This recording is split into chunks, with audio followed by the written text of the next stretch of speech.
HCTV Sports Game Day. Welcome, I'm Brad Silver. This is HCTV Sports Game Day. You'll see 4 exciting games on one screen. The live graphic will show which game you are watching. It's an IHSAA version of the Red Zone. You can watch on all IHSAA TV apps, your smartphone, Amazon Fire, Roku TV, and Apple TV. Game Day is brought to you by Logan Street Signs and Banners and Noblesville Trophies. Welcome to HCTV Sports Game Day. Welcome, I'm Brad Silver. This is HCTV Sports Game Day. You'll see 4 exciting games on one screen. The live graphic will show which game you are watching. It's an IHSAA version of the Red Zone.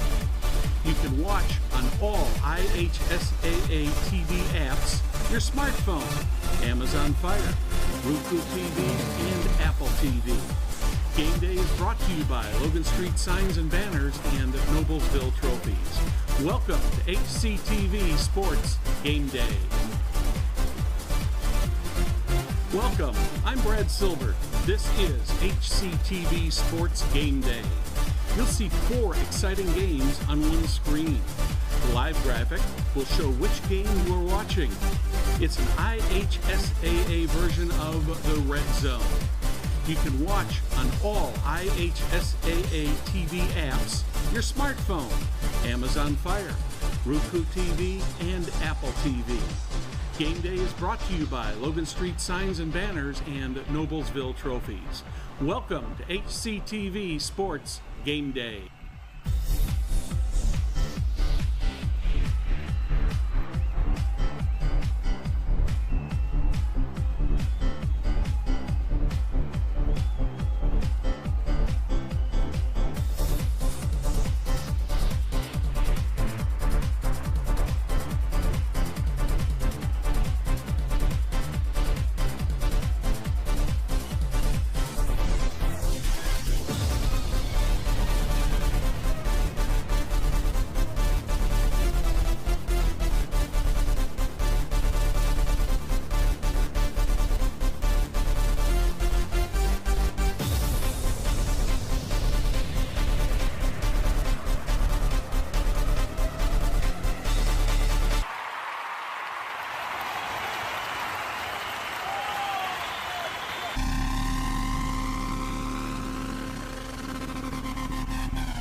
Ten, 9, 8, 7, 6, 5, 4, 3, 2, 1.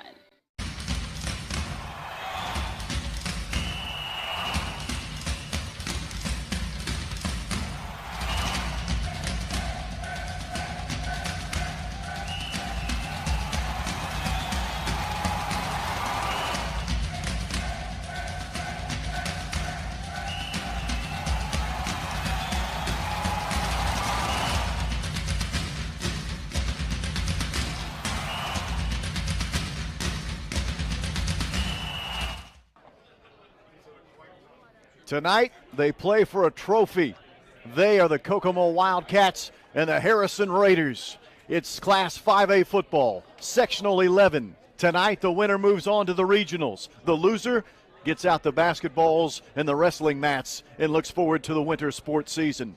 It's a big one tonight between 2 teams that are not only intra-conference rivals, but desperately would love to keep their football seasons extended for at least one more week. The Raiders of Harrison are 5-5. The Wildcats of Kokomo are 5-5. They've already met once this season, with Kokomo beating Harrison 13-10. But that's old news now. The playoffs are officially underway.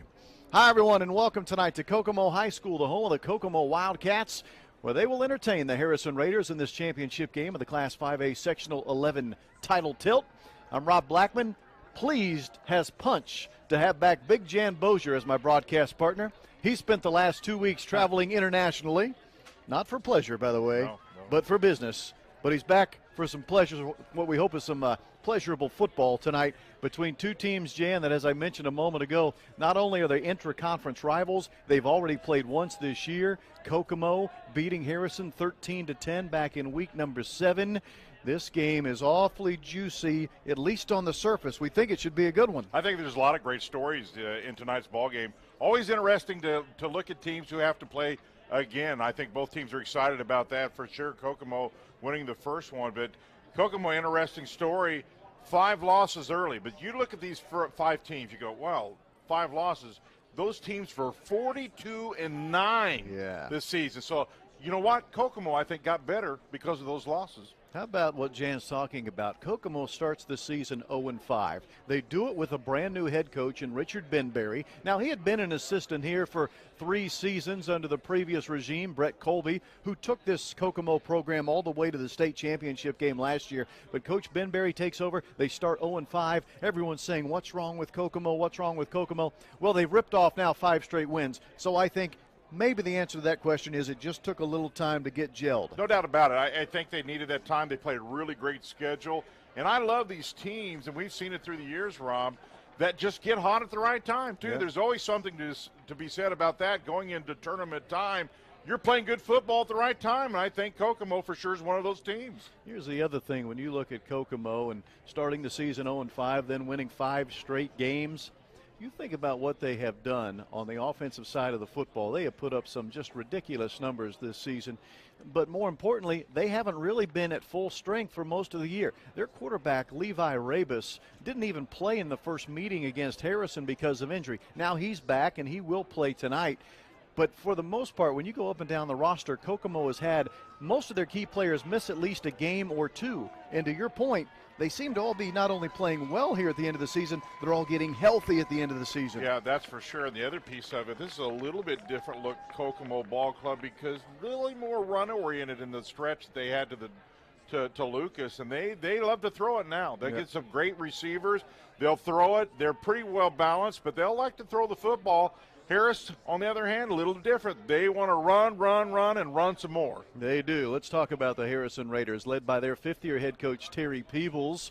They are a run-oriented football team, and that is putting it mildly. 204 rushing yards a game for Harrison, only 60 yards passing per game, but that's their M.O. That's what they do. You said it perfectly. They're going to run it on first down, run it on second down, run it on third down. If there was a 5th down, they'd probably run it on that down too. Yeah, for sure, and this Kokomo defense is going to be challenged. And last week in that game against McCutcheon, I'm going to go back to Kokomo's defense for just a second.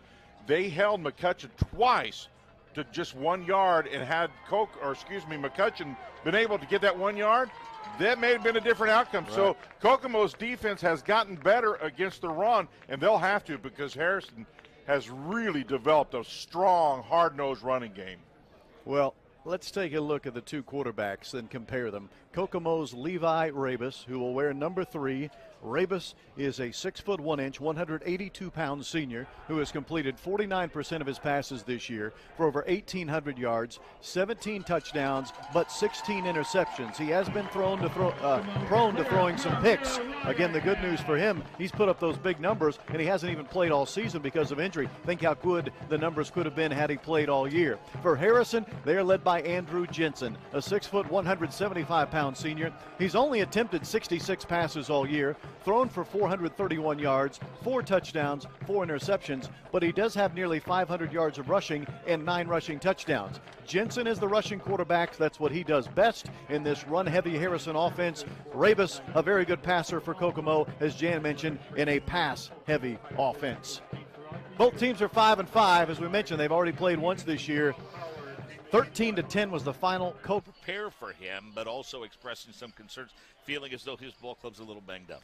Well, I tell you what, talking to Mark Bless about that, and Mark's comment was, Brownsburg had a month last year to prepare for them. So they coaches, don't forget that we stuff, don't do they? forget that. No. They don't. And so, again, you've got 2 coaches that are game planned the right way, that have great strategies on to put their kids in the right spot. It should be just a fun game for our fans to be able to watch tonight. Clay Chase is set to put the boot into it for Brownsburg, set to receive the kick if they get the opportunity to.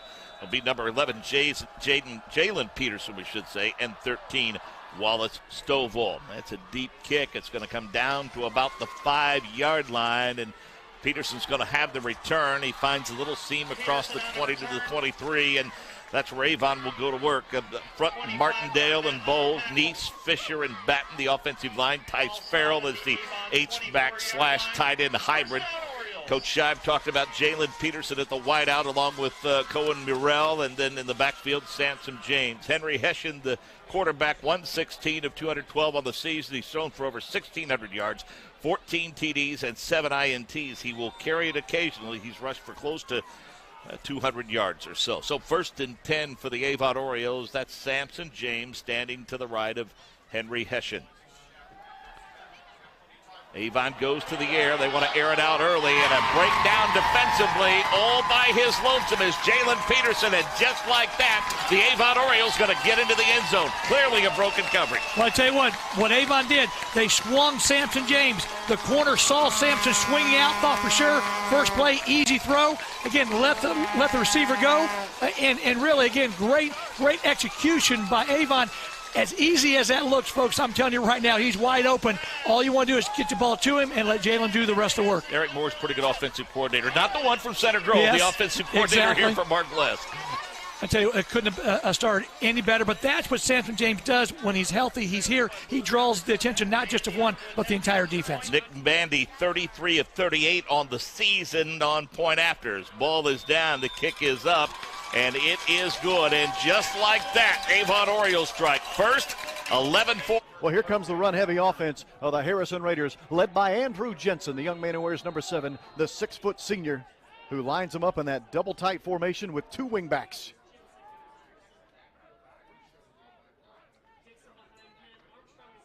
And they turn and hand it to the fullback on the very opening play. Right up the gut goes the fullback for the Harrison Raiders. He wears number 47. A nice and easy pass from his quarterback and get into the end zone to put some points up for North Central. If you're Fisher's defense right now, Joey, you're not going to let this get to you. The game just started. You got to keep your head held high and battle the rest of the game. 59 seconds off the clock. Hamilton already danced into the end zone. As now North Central has the early 6-0 lead. Haig coming on to put that through the uprights. He does. So now they are up 7-0. When I was talking to Roman Moulton earlier in the week, he lines up at the fullback position again, and now they're going sweep toss left. This is Isaiah Armstrong. He has some running room, and he's finally dumped at the 22-yard line. 2 very good running plays right off the bat for the Raiders. Boy, Harrison throwing the kitchen sink. Lead blockers everywhere. And boy, they have set the tone here early, and that's what you want to do in a playoff game, especially on the road, Rod. Look at the blocks. 1, 2, 3 seal blocks. Helped him get an extra 5 yards. Ends up being a first down run there for Isaiah Armstrong. He is a senior, 5'8", 170 pounds. He is also a starter on the defensive side of the football, as he'll start as a cornerback defensively for the Raiders.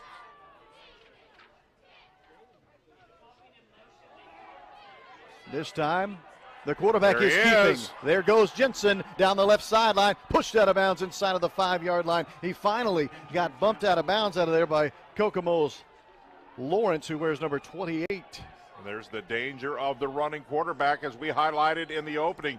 Great fake. He actually took 3 linebackers with him. That's as big a part of this run as the run itself was the fake inside, sealed 3 linebackers from Kokomo, and boy, Harrison is knocking on the door. Talk about it, 1st and goal for Harrison. They have had 3 plays from scrimmage. All 3 have been huge runs. And just like that, they are 1st and goal at the 5-yard line with the ball resting there on the left hash.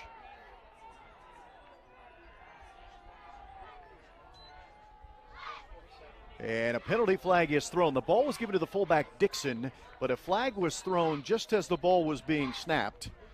It ends up being a no gain, if not maybe a loss of a yard even. But let's see what the penalty is here. See what Rick Brown will tell us. Much better job defensively by the Cats. Lenore on the tackle, stayed low down here in this goal line defense. You as a defensive lineman cannot get up at all. You've got to stay so low, but still able to move, because they're going to come back probably with play action. Let's see what the penalty is here, Rob. Illegal shift, yes. So that'll be a 5-yard walk-off against Harrison.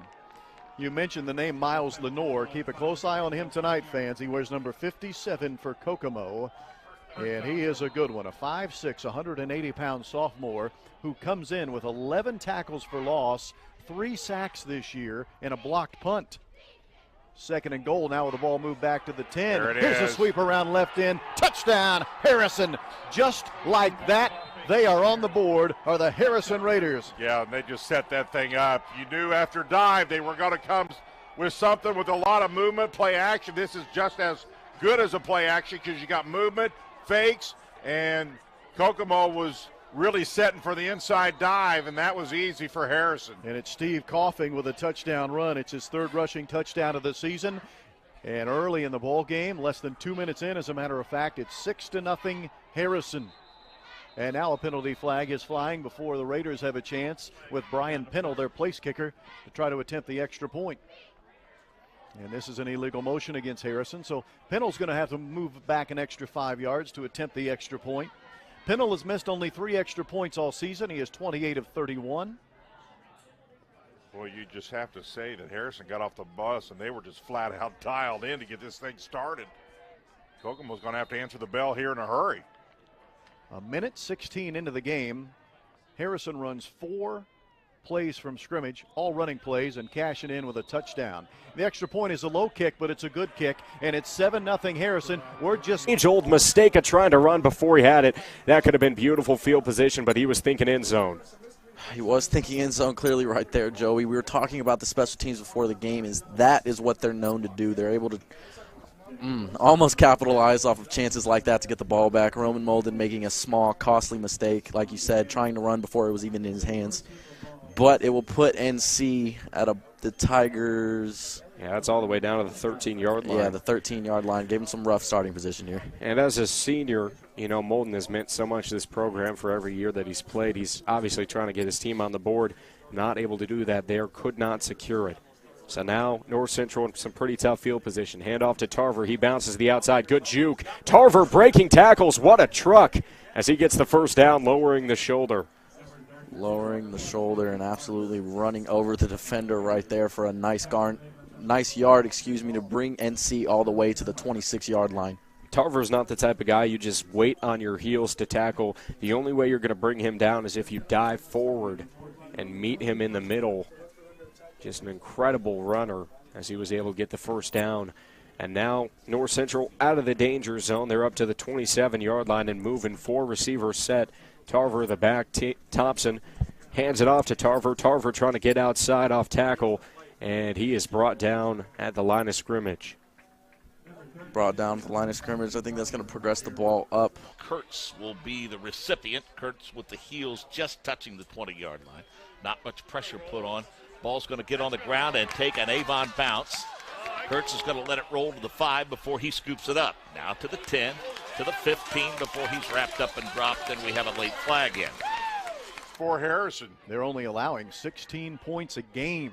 That's how good Harrison's been defensively. Rabus wants to pass. Now he's going to tuck it, put it under his right arm, and he's going to try to run. And he gets himself out to the 45-yard line before he is dumped there. Rabus saw no one open downfield, so he does some damage with his legs. That'll be a run of 6 yards. Great decision. Nothing there. Harrison really had the wideouts covered. Take a look here. He takes a look, and this is where the good is separated from the great. Nothing there. Gets something, and he does just that. And actually gets a pretty good run out of it. Make it 2nd down and 4 for Harrison.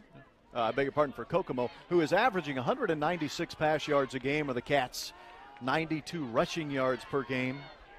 And they've got 3 receivers at the bottom of your screen in the formation.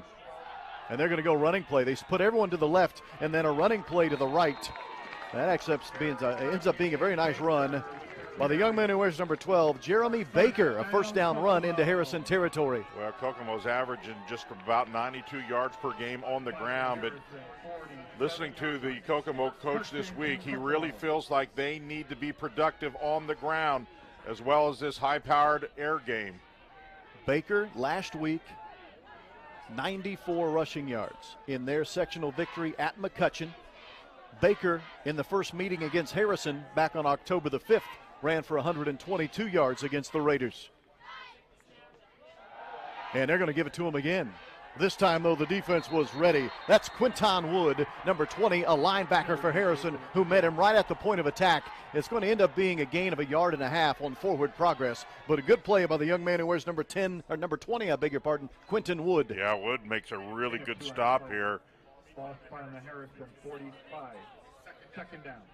And this is what Harrison's going to have to do. They want to keep Kokomo in 2nd and long, 3rd and long, and force Kokomo to really think about those long passes. Not that they can't do it, but they don't want to put Kokomo in the short passing downs. 2nd and 8 on this down.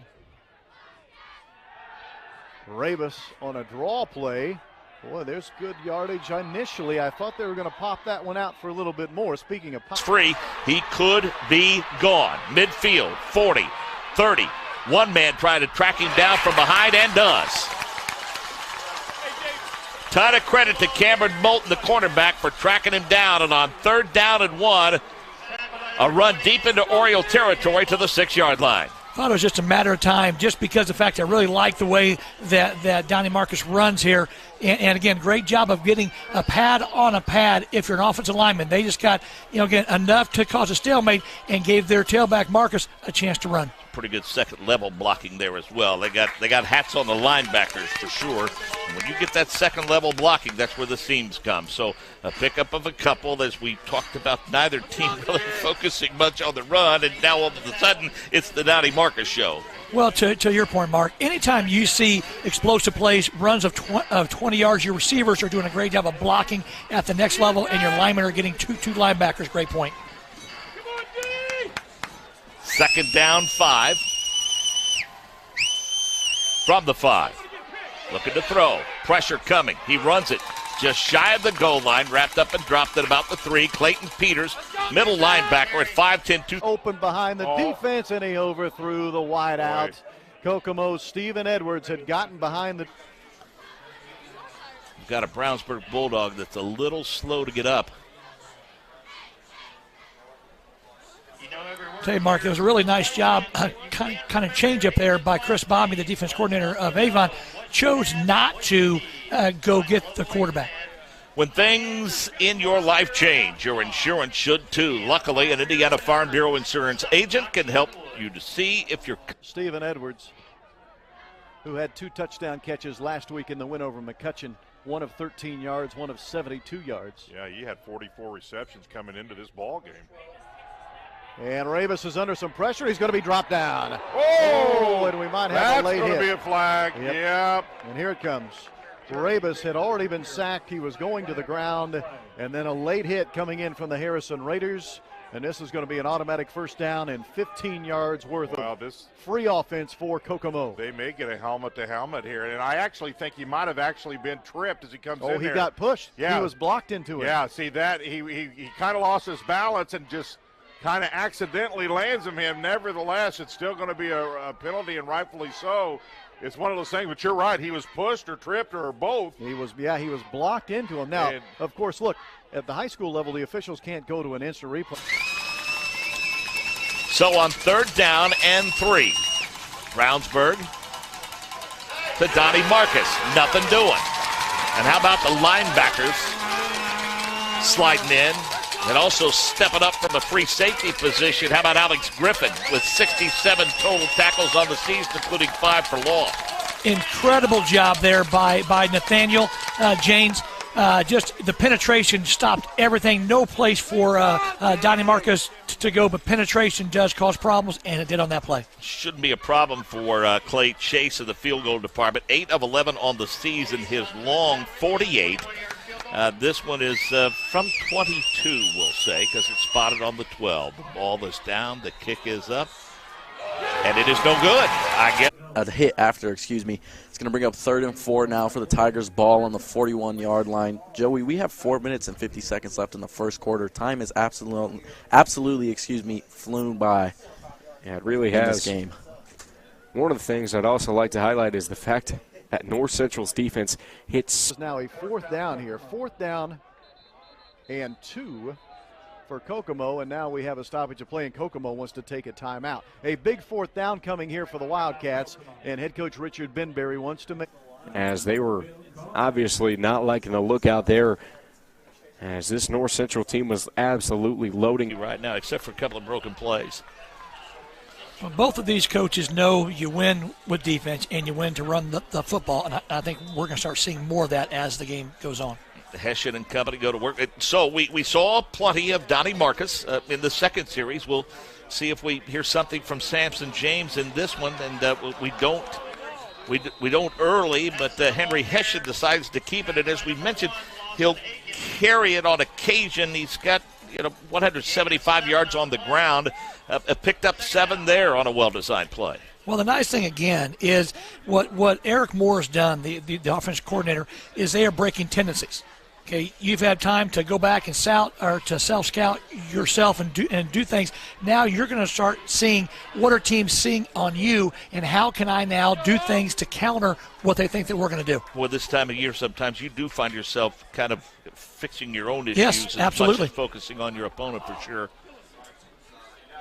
So on a manageable 2nd down and 3, they see something they like with Hessian on that read option, and he's having some success on that 1st down carry. It's a clear indication to the 45-yard line. If you watch the replay here, the defensive tackle doesn't know what to do.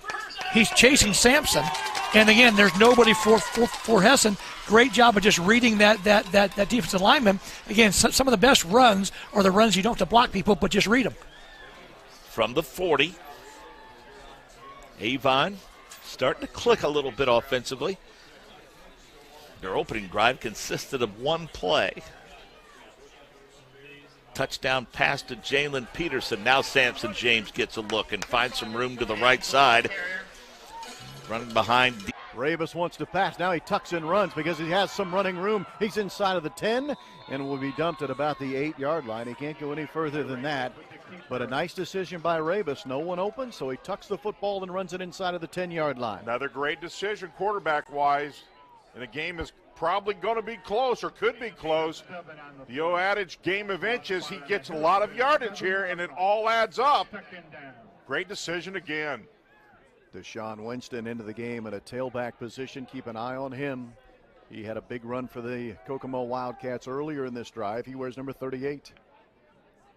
And Winston will line up as the lone setback beside the quarterback, Levi Ravis. And they're going to give it to Winston. He's to the 6-yard line, and he'll be buried there. Hanging on tightly to help make the tackle, number 15, Jake Urban, the outstanding defensive end for Harrison, who has 42 tackles on this year, including 6.5 sacks.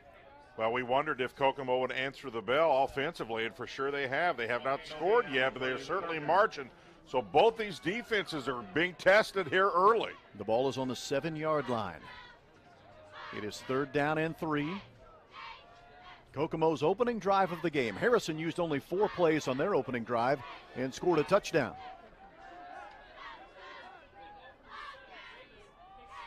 Ravis fakes to Winston. They're looking for the back of the end zone, and that is incomplete. That ball was tossed up high for the back of the end zone for Steven Edwards, but it is over his head, incomplete. And now on 4th down, let's see what Kokomo will choose to do here. It looks like they may send on the kicker, and they will. Here comes Angelo Flores, their place kicker. Yeah, and I think you have to agree with this decision. I always believe in any game, more so in playoff football, you cannot leave points on the field.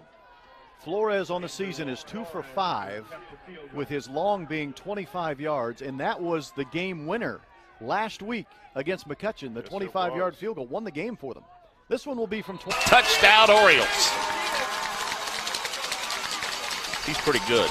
Well, I tell you what, I love the play design. You've got an outside linebacker in Griffin on Peterson. That's a mismatch. Right. Okay, that's a mismatch, and you're in 3 receivers, so you can't just double him. He delays a little bit, lets the receiver clear, and now it's one-on-one against an outside linebacker, and Peterson's going to win that matchup more times than not. A 6'4", 210-pound outside linebacker. Exactly. Not going to be able to who's really good. Tyrone Griffin's good. Right. He can run, yeah. But in that kind of space, that's not necessarily an even match. Yep, ball is down. The kick is good. Goal for the Cats. And that's where you defensively got to be on your toes. Your captains have got to know down and distance and know a hard count will give them the easy 5.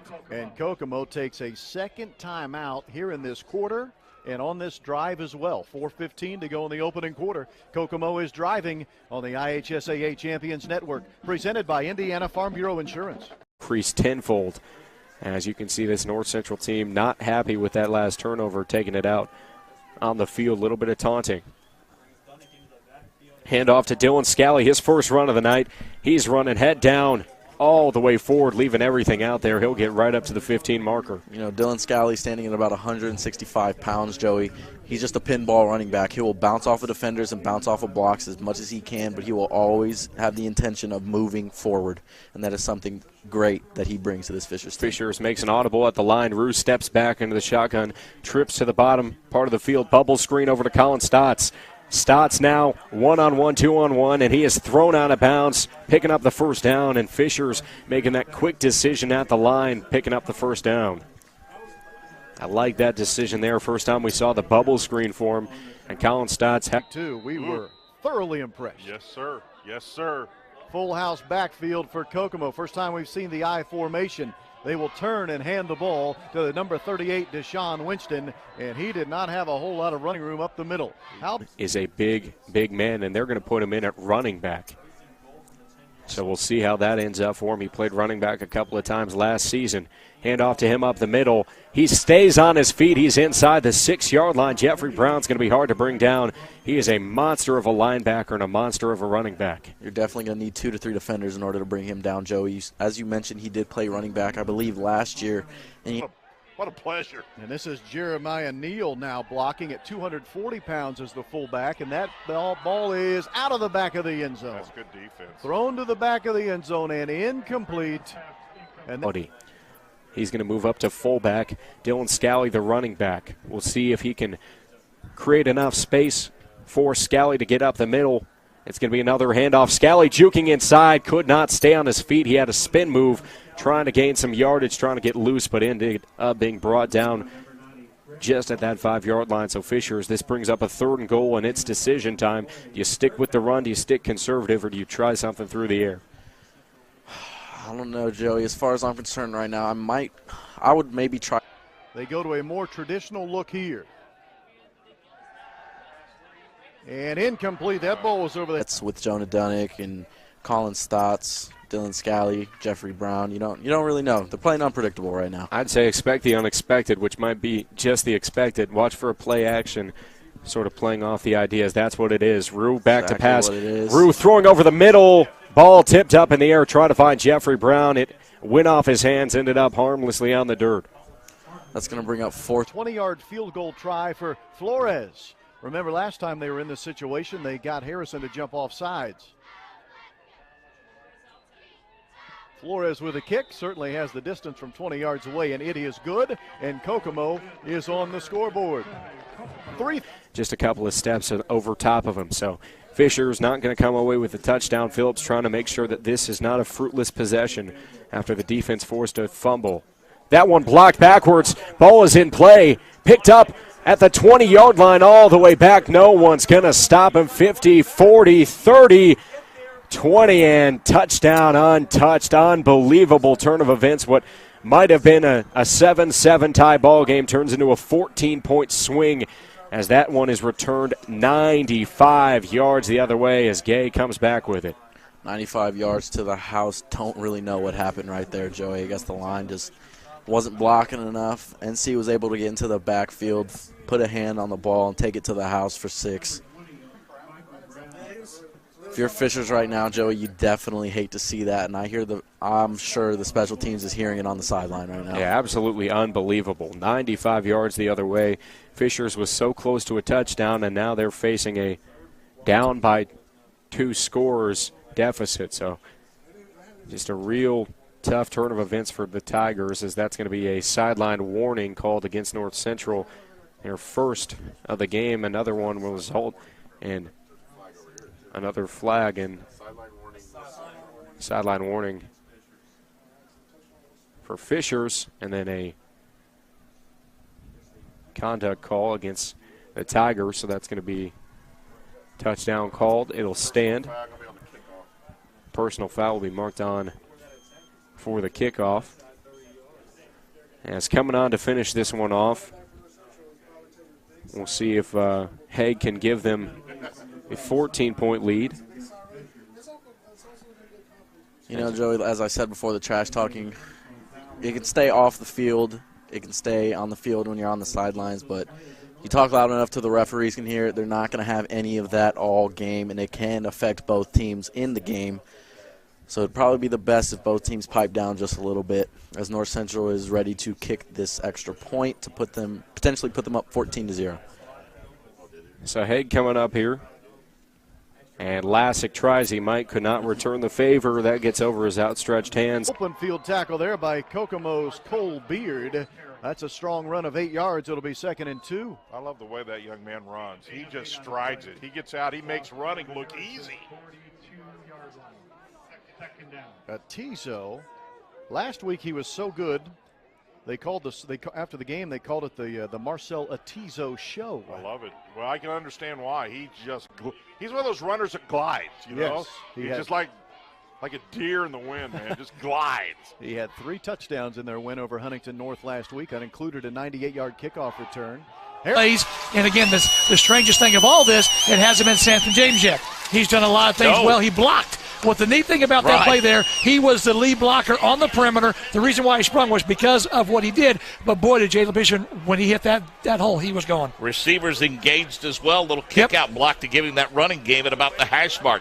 Busiest guy in the place tonight is Nick Bandy, and the ball is down. The kick is up, and it is good. And just like that, with 2:27 left in period number 1, 21-0. But he's been involved early and often in this game tonight. Now they want to pass again. They got another receiver. This time it was coughing again, but it is incomplete, thrown behind him. He was open on the left seam, but it's incomplete. Yeah, it was somewhat the play Kokomo ran early. They got both wideouts going deep, getting the secondary to go deep and try to get something underneath, and he was wide open, but the ball was thrown on the backside, couldn't bring it in. And that's a good play for Harrison on first down because they don't use that play a lot, especially on first down. Now you're looking at 2nd and 10, the ball resting right at the 50-yard line. This time it's the fullback, the first man through. That is Dixon, and he's got nowhere to run. There you go. Well done by the Kokomo defense. It sure was. It'll make it 3rd and 10. And Gray, the big defensive tackle, 5'11", 285, with one outstanding tackle, stayed low, said nothing doing this time. Gray, one of the seniors here on this Kokomo ball club. He's a big one. And we saw another young man that was helping out on that tackle, Jeremiah Neal, number 98, play fullback on the offensive end. Now he's making some plays as a D lineman. 3rd and 10. Raiders want to pass. They're looking in the seam route. It is intercepted, and this one could go to the house. Picked off by the Wildcats, number 6, Cole Beard, and he is going to... Did he step out of bounds? He did at the 14-yard line. I had to hesitate for a moment. The official ruled him out of bounds at the 14-yard line. And then interception for Cole Beard, his 3rd of the season. Wow, not a well-thrown ball. He threw it way behind the receiver, and great eye vision by the secondary. He read the ball the whole time, got a nice break on it, and stepped out of bounds, and what looked to be going Harrison's way has all of a sudden did a 180, and Kokomo now knocking on the door. That is just the 9th interception as a team this year for Kokomo. Beard has 3 of them. And again, they did mark him out of bounds, saying he stepped out of bounds at the 14-yard line. So it is 1st and 10 from the 14 as the first turnover of the game goes the way of the home team, the Kokomo Wildcats. Yeah, and that's a big one too, Rob. Harrison's not lucky, but boy, he was one step out of bounds away from taking that one to the house. And Kokomo just used defensive line for Avon, led by Nathaniel James. Great quickness, great power. I'm anxious to see what Brownsburg does to be able to stymie that a little bit. Jaden Williams, a 6', 213-pound sophomore, has been inserted into the ballgame at defensive end for Avon. He gives him a little speed. He comes hard off the corner, and because of him, they had to get rid of the football early. Other than that, Marcus was one-on-one with the linebacker, Caden Hubner, out there. That could have gone for some yardage. Well, I'll tell you what, the one thing offensively, the thing that really distracts offenses is pressure. because now your timing is all messed up. Everything that you've done all week is different, and that's the one thing. If you can somehow offensively eliminate pressure, you got a chance for success. Austin Moore, the left tackle, you've seen he looked inside, and he had a defensive end lined up to his outside shoulder, and he came in untouched. Talking about we talked about the Jaden Williams. Third down now, play action, pressure comes, and he's dropped. 94 Matthew Brom, sack number 6 on the season for him. They're threatening. And Rabus on some play action finds a man out of the backfield. Inside of the 5, still on his feet. He'll be dragged down at the 2-yard line. That is number 2, Brady Weezy, who has been involved often tonight for the Cats. First and goal coming here for Kokomo. And Rob, as we talked about, 15 undefeated teams coming in tonight as we watch this replay. Warren Central 14, Lawrence Central 0. Warren, one of those undefeated powerhouses, leading 14-0 in the first period over Lawrence Central. That ball is officially pushed ahead to the 2-yard line. First and goal from the 2. Jeremiah Neal back in as a lead fullback here for Deshaun Winston. I formation. This is Winston trying to run in behind Neal. Urban grabs him just before he can get to the goal line, and Urban will stop him shy of the touchdown marker. That was all Jake Urban, 6'2", 230-pound defensive end, holding on tightly for Harrison. Second and goal now from the 1. Take a look at the ticker down at the bottom as Rob makes the plays here. You're going to see a lot of scores. Everybody always wants to see their score. There it is. Quarterback sneak for Rabus. Did he get in? Yes, touchdown. Yes, he did. A delayed signal from the officiating crew. They wanted to make sure they saw it cleanly, and Levi Rabus has a rushing touchdown. He hasn't run the ball much this season, but Rabus this time from 1 yard out goes quarterback sneak. For Rabus, it's his first rushing touchdown of the season, and Kokomo leads 9-7. Well, anytime you get a turnover, the best thing you can do is cash in and score. That makes that turnover painful. And now Rabus will be the holder on the extra point as they have to hurry on a player. Neal has to hurry on as a part of the extra point team. Flores to attempt the extra point and hold everything. On the fullback dive, gets a much-needed 2 yards and keeps Fishers alive, getting them a taste of momentum. Jeffrey Brown serving his purpose on offense, Joey, absolutely powering through the NC defenders to get the first down for the Tigers. Really big gain for them, really big momentum shift. So now Rue has a fresh set of downs. H.L. Lewis is senior back. He's been here before. This is his 3rd straight sectional championship. Play action pass. Rue on the run. He is on his horse trying to get away. Throws that one downfield, just throws it away, no one open. And that play was exploited from the beginning by that pass rush. Yeah, NC's been very vicious on the pass rush, Joey. As I said before, they stack the box often, trying to get into the backfield. Rue didn't really have much to do there. Smart decision just to throw it away. I'm going to bring up 2nd and 10 now.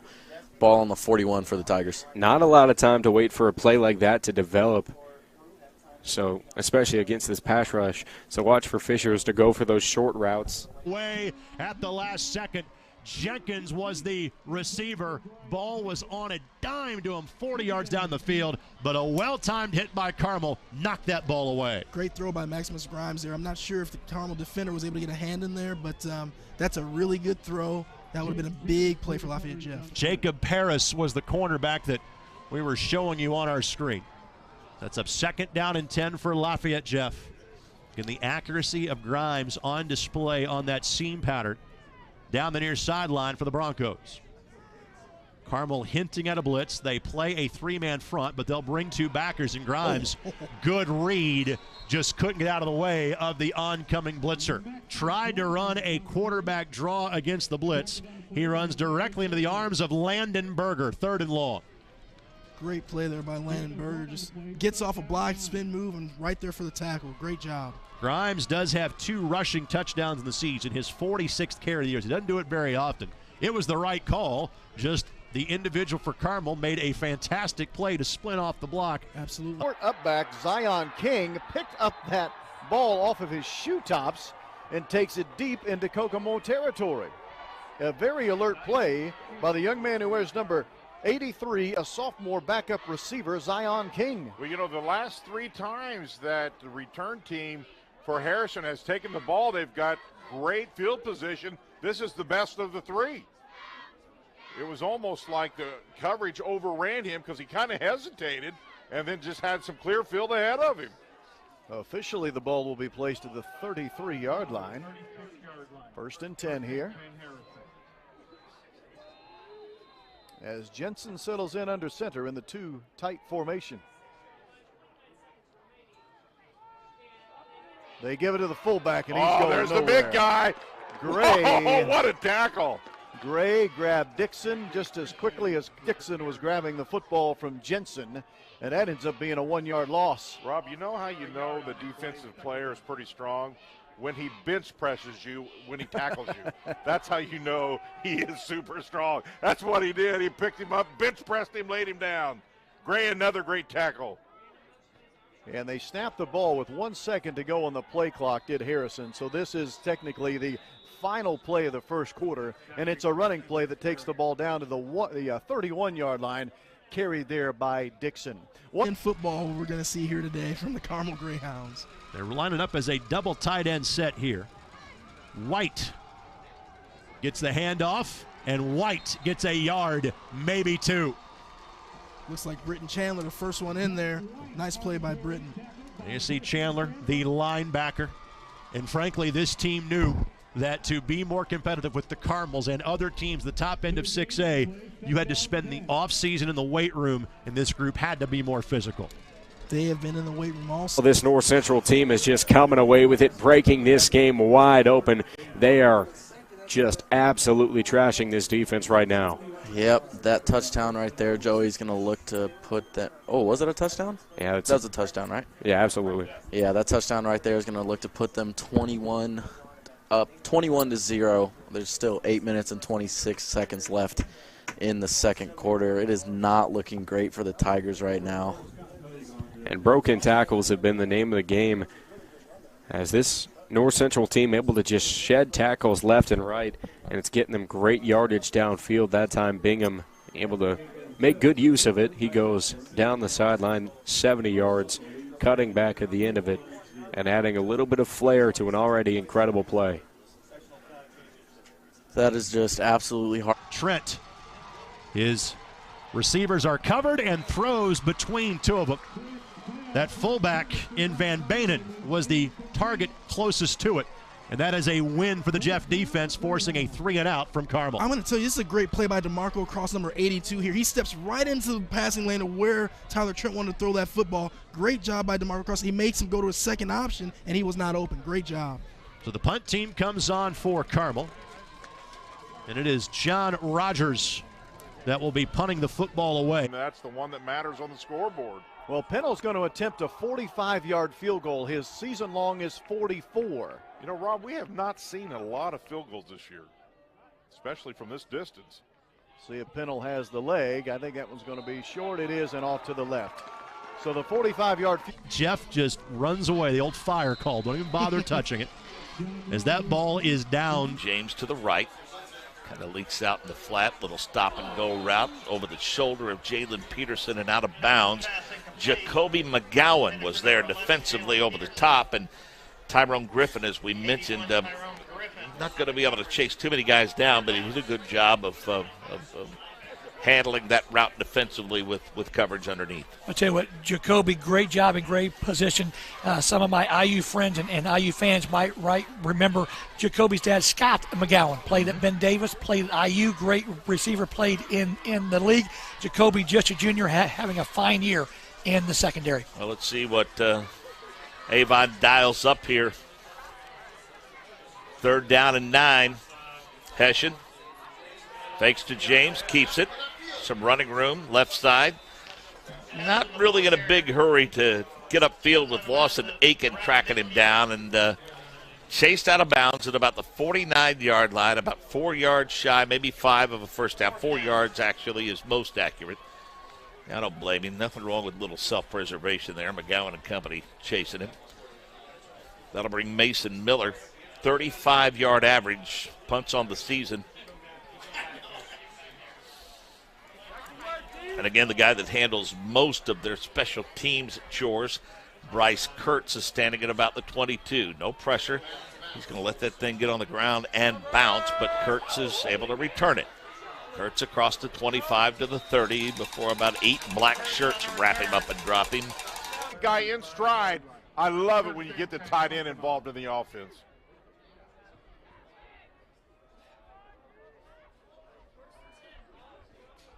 First and 10 for Kokomo. Ball at the 35 now. We're 90 seconds into the second quarter. Rabus play action, throwing out to the far left flank. That ball caught by Noah Wainscott. First time we've called his name tonight. The young man that wears number 11, he gets out to the 41-yard line. Wainscott is a 5'10", 155-pound sophomore. Well, he made a little more out of that than I thought perhaps would happen. It looked like he was only going to get 2 or 3 yards, stretch that thing for an extra 3, and now really gives his offense some great options in the play calling department with 2nd and about 4. That playbook gets wide open right now. Harrison's got to be careful here.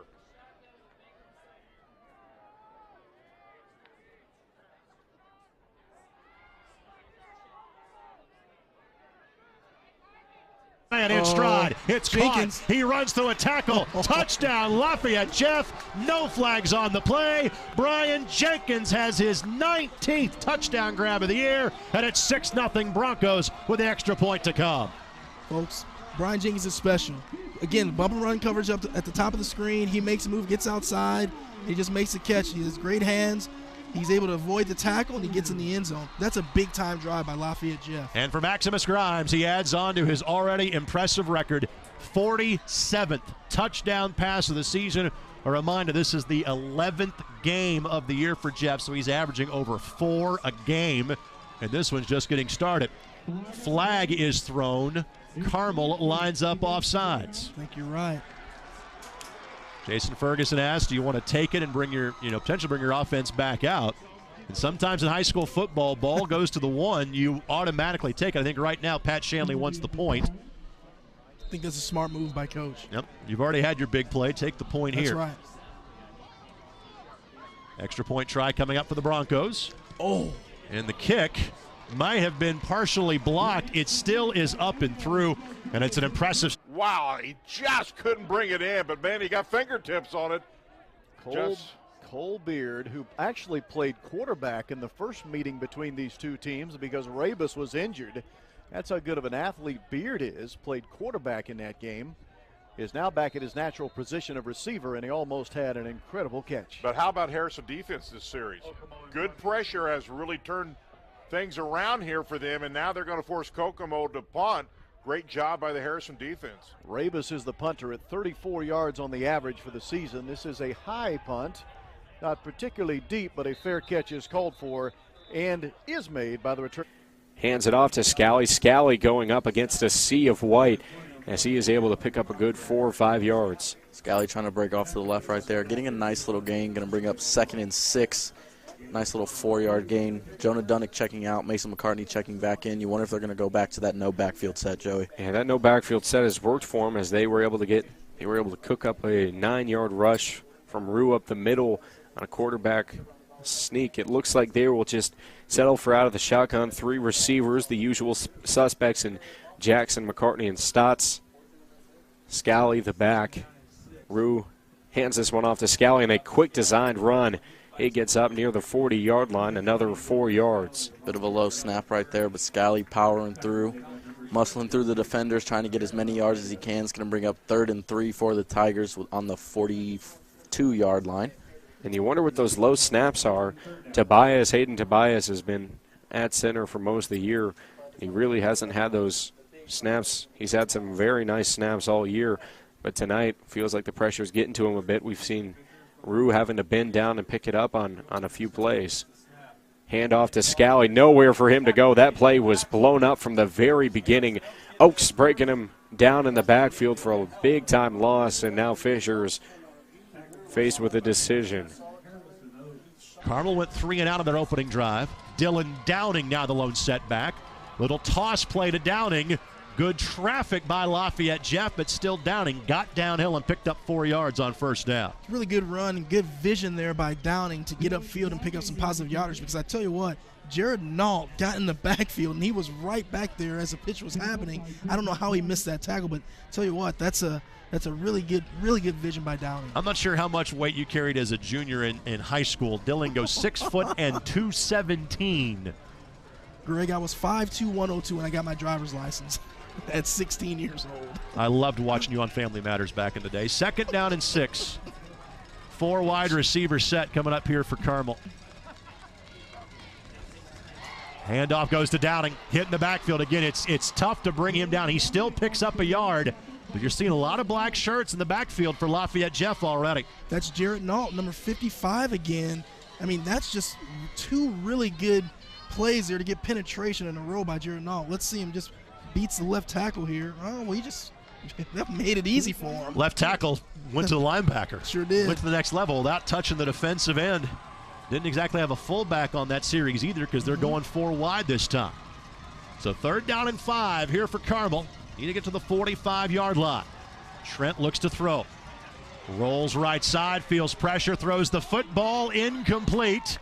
Little contact there, but no flag comes out. And it looks like Carmel will go 3 and out for their 2nd consecutive drive. Great penetration there by the Broncos defensive line. There was some contact down the field, but I think they're going to rule that as kind of incidental contact. I think the defender tripped into the receiver and knocked him. Tell you what, the neat thing that Chris Bomby does schematically, again, they're turning. I mean, they never, even though it's 3-man front, they're constantly taking great angles and they're playing games, meaning one guy's coming under and one guy's going over, and it's causing problems and issues for Brownsburg up front. And I think the only person who's been with Mark Bless longer than Chris Bomby is Nancy. Exactly. His wife. Exactly. Sure. Yeah, they've been together for a long time, both at Mooresville, and then he followed him here to Avon. 3rd and a whole big bunch, 21 in fact.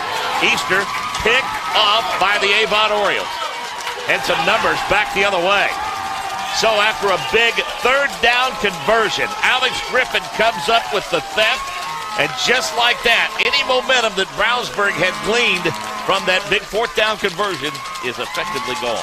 Well, I tell you what, again, it all started on that 1st down play. Take what you've been doing so well, run the football. You got behind the chains, then got behind the chains again, and then a fantastic job by the Avon defense rallying to the ball, reading Ben Easter's eyes.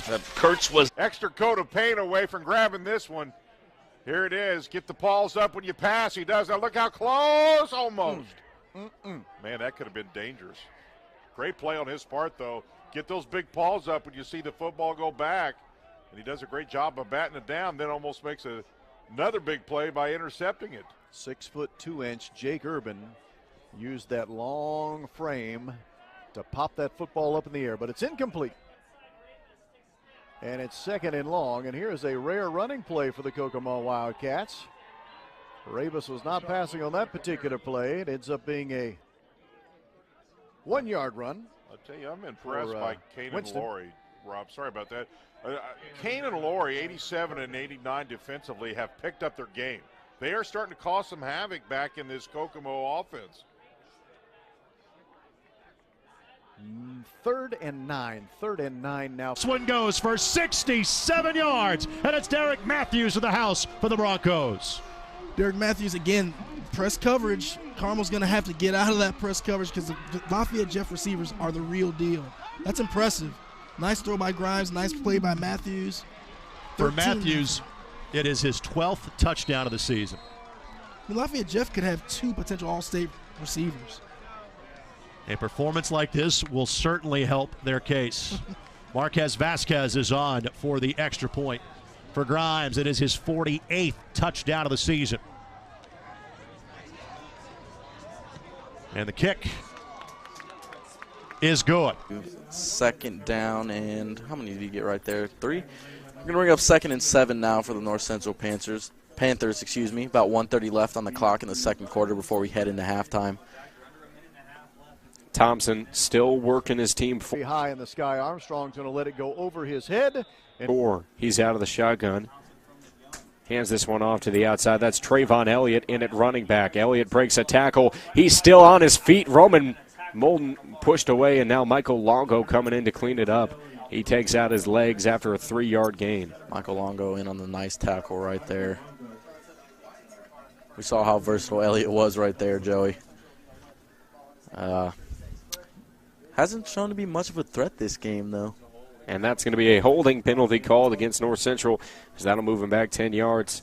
You can see Elliott was visibly upset about that call. Threw the football away, and that's going to push him back past the 30-yard line. But I feel like for this North Central team, at least what we've seen so far, those yardage or the down and distance are really arbitrary. They can pick up 15 yards in a single play. They have not really been faced with any of those problems. They punted away one time tonight. Every other time with the football, they have had no trouble marching downfield. Not at all. It's going to bring up 2nd and 15 now for the North Central Panthers. See Thompson back in the shotgun, 4 wide receivers on the field. He's back to pass, looking to his left, going through his progression. He dives up the middle, and he is sacked for a loss as he was trying to escape the pressure. Nowhere for him to go as Lamech. Anthem performed tonight by the leadership.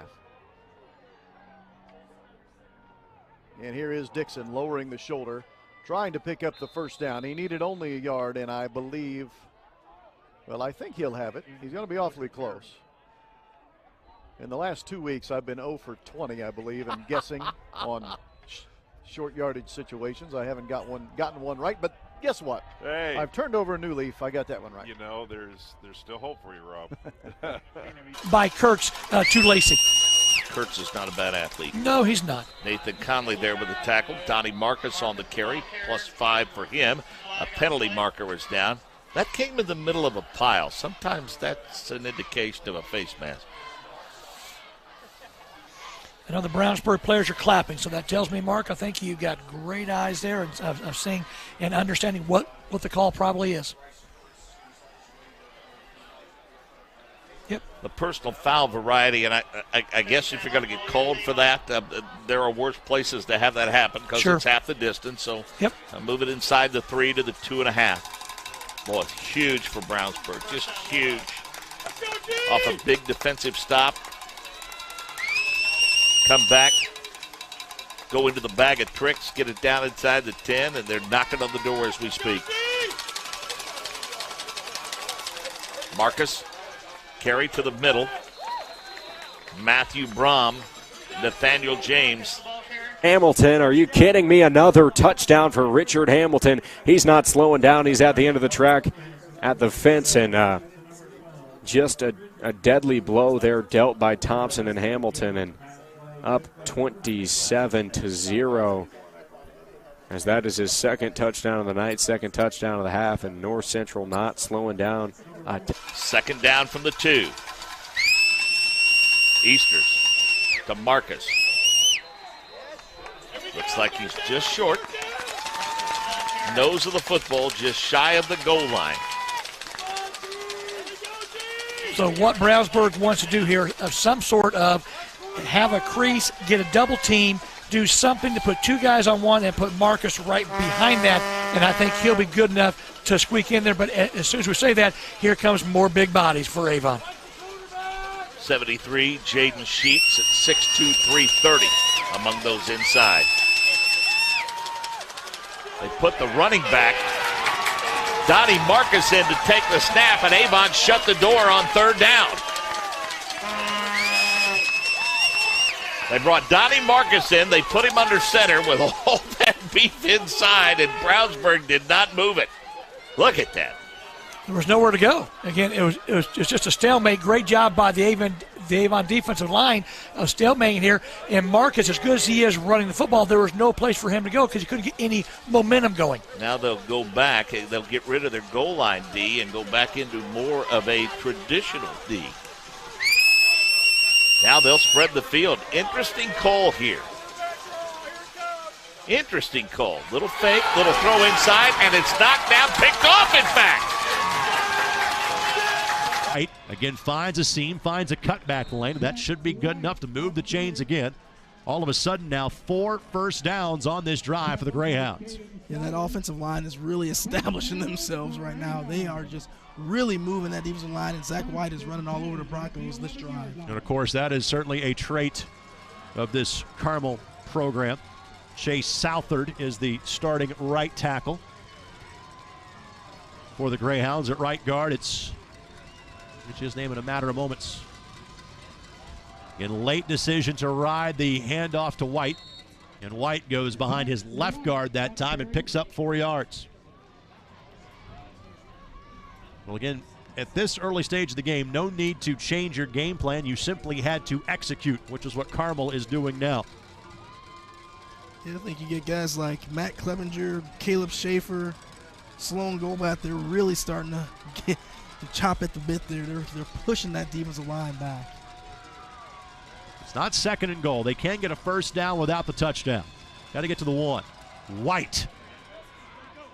Just shy of the first down marker.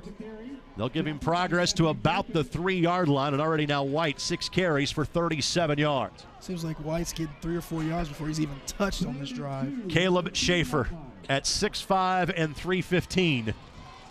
It's pretty good size. He not only sets the wall, he blocks out the sun, or I guess the moon, at this stage of the evening. But I can see why I'd run behind that guy, too. Playing that Quentin Nelson role for the Carmel Greyhounds at left guard. 2 yards for a first down, 3 for the end zone. Quigley kept it. A touchdown. Quigley on the keeper. It's the first time they hadn't given the ball to the tailback. Quigley on the keeper, and he finds the end zone. And Carmel is on the board here in the closing seconds of quarter number 1. Quigley finds a hole on the left side. Did he get in there? He did. And White thought the ball was going his way because he kept waiting for that ball to be in his breadbasket. It never happened. Sure did. So the answer the Greyhounds had to have. Hanna is on for the extra point. And his kick is good. So Carmel had to get an answer. Now can they get a stop? And goes out of bounds. And that's where the ball will be placed. First and 10 from the 10 with only 54 seconds remaining here for Kokomo. Rob, I want to go back to that screen pass for just a second from the defensive lineman's perspective. You have just milliseconds to make a decision. If you can't read the screen and get to the screen pass, then you have got to cause at least a little havoc for the quarterback getting the ball to the receiver, and that's exactly what Kokomo did. They made the throw difficult, and that in itself broke up the screen pass. See if Kokomo might take a couple of shots here with Rabus. More than capable as a QB to throw it down the field. They will, and that ball is caught quickly stepping out of bounds. Now, that's a 12-yard gain. That's a nice play on first down to Stephen Edwards. Avon 21, Brownsburg 0. Big score there. We had that one earlier in the year. A Brownsburg victory during a rainy night at Brownsburg High School. It was a miserable night that night. Monsoon that night, boy, and there's that rematch again, just like this is. That night, Brownsburg walked away with the victory. Right now, at least, Avon with a big lead, 21-zip. That last catch was for 13 yards, and it's first and 10. Rabus to throw again. This one out to the flank, and then popped out of bounds was Wayne Scott after his short gain up to around the 30-yard line. Boy, how good is that North Central ball club? Look at that, 21-0 over Fishers. They are no longer the bottom feeders. No, sir. In fact, what were they ranked this week? Like 6th or 7th in 6A? What a turnaround. For a team that used to be happy to win one game per year. They have really gotten it going. They got themselves one great coach, and they knew it, too, when they got him. Had a great career at Central Catholic. Yes, he did. Took the job at North Central, and the Panthers have been rolling ever since. How about that? Jeff 14, Carmel 0. Rabus to fire to the left flank, caught by Edwards, but tackled in bounds. Remember, Kokomo doesn't have any timeouts. Now, it's a first down, so the clock's going to stop for just a moment. But remember, Kokomo used all 3 of their timeouts in the first quarter, so they have no timeouts here for these final 35 seconds. See if they might try to take a shot over the top. Nope, instead they're going to run the football. They go interior run by handing the ball to Winston, who gets out to the 39-yard line. And again, Kokomo without any timeouts. They're going to have to hurry now to the line of scrimmage. We're under 20 seconds to go here in the first half. And I think Kokomo might be just saying, you know what, let's put this thing to bed for now and head to the halftime locker room. I think you're right, Rob. Good first half, though. Well, the way it started, we thought we were on our way to a high-scoring affair. But tackles, and so just like that, a loss of about 7 or so. Well, I thought Avon might change gears on what their mindset might be, getting the ball out to plus 40. But going backwards, I would say that Mark Bless is going to be happy going into the halftime 21-0. Yeah, and again, Brownsburg will get the football to start the second half, and John Hart and company will head to the locker room and hit the reset button and then some.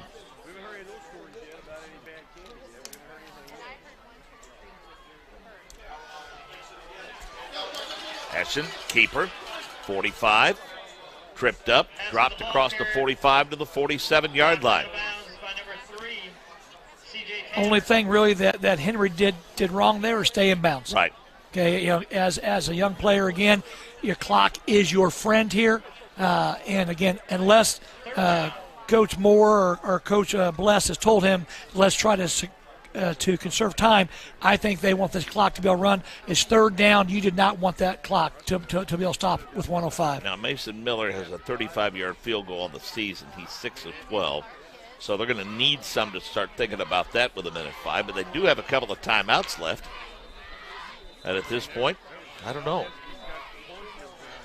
Clock is stopped, and Avon's going to take a timeout here. So we mentioned, that 14-0. Munoz now 27 yards rushing on 6 carries again. Just trying to find whatever room he can. Gain of 2 for Munoz, and it sets up 3rd down and 5. Tell you what, Greg, Pageant is playing a really good game on defense for Carmel. And we have our first injury of the game. A player goes to the turf for the Carmel Greyhounds. This injury timeout presented by Indiana University Health. Providing the best care for Indiana families. Indiana University Health is the great game down in the southern part of our state, but there's games like that all over the state of Indiana this week. Is the MIC about to get tougher with what Kevin O'Shea's doing at North Central? I tell you what, Kevin has done an amazing job. Again, just because he brings that mentality, he's been there, done that. He understands what it takes to win, not just in the season, but in the postseason. And again, they're vying for their first sectional championship in many, many moons. And again, he has just done it the right way. He's got a great quarterback in Liam Thompson. He's got a great safety in Henry Oakes. And again, he's got a team that can make some noise today against Fishers and even next week. Jalen Peterson is now in the backfield. Samson James is a slot to the right. It's part of that 3 receiver set you see to the bottom of your screen. 28-0 North Central leading Fishers, by the way. Pass is caught to the 25-yard line. I will say this, again, watching Avon's offense, they are doing as good a job as I've seen in a long time of using the entire field. Right hash, it starts, throws the ball on the left hash. That's a long way to cover for that outside linebacker there. And again, Griffin doing a great job, but Avon is using the entire width of the field to their advantage. Cohen Murrell on the reception, 15 catches for him on the season, a couple of touchdowns to go along with 200 yards. So from about the 28-yard line, Hessian looking, throws it underneath, it's caught, slips out of one tackle, does Jalen Peterson, gets it down inside the 15 to the 10-yard line. Avon's got to spike the football because they're out of timeouts.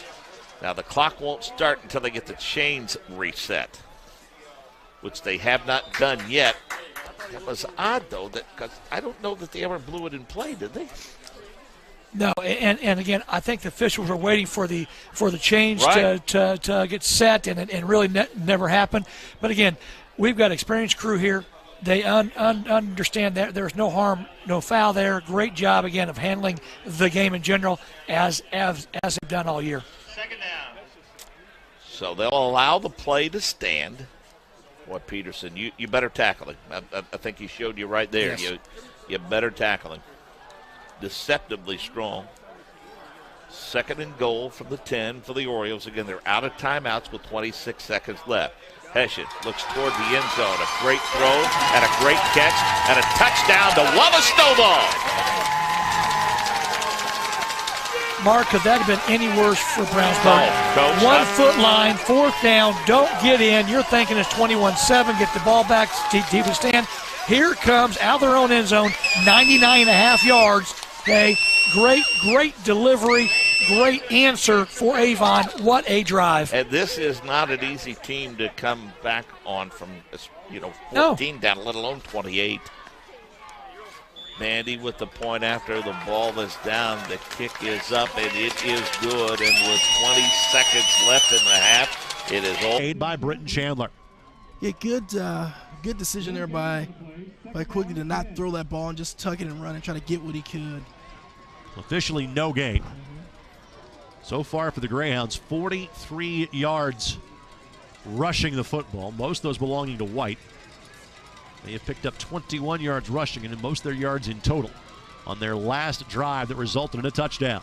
Little toss play goes to Downing. Downing will step, nope. Well, he'll dive forward. Did a good job of walking the tightrope with the sideline. I'll say the only flaw I saw of that play is they ran that toss play to the short side of the field. I was just thinking the same thing, but heck, they were able to pick up 6 or 7 yards on that play. Wow. They'll give Downing 8, and it sets up 3rd down and 2. Now he exits as White will come back in. Big 3rd down here for both teams. 5 first downs on that last drive for Carmel. That drive began at about the 35-yard line. Still plenty of time on the play clock. It shows 9. Just 6 in the box here for Lafayette Jeff. But Quigley will look to throw. And his receiver stumbled, but did he hang on to the ball? Yes, he did. Hakan Van Bennett, 1st down for Carmel.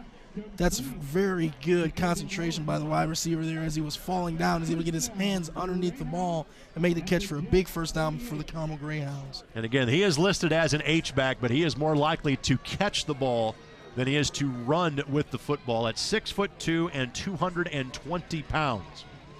Kind of a lost art in football, throwing to an H-back. Very true. Listed as both a tight end and a fullback for this Carmel team. By the way, 3 completions and 3 attempts for Quigley. White off right tackle. White gets downhill. 1st down Carmel, and he picks up 13 yards. There's a Lafayette Jeff player down that had a major collision with Zach White, and that Lafayette Jeff defender was on the wrong side of that collision.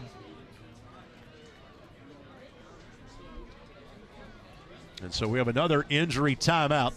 And our injury timeouts, again, presented by Indiana University Health. Committed to providing the best care for Indiana families, Indiana University Health is the most comprehensive healthcare system with a personalized approach. Their sports medicine providers deliver high-quality care to soft tissues, bones, and joints. To schedule an appointment, call 765-448-8000 or visit iuhealth.org/Arnett. See, the trainer from Carmel is kind of standing by if needed as excellence, tradition,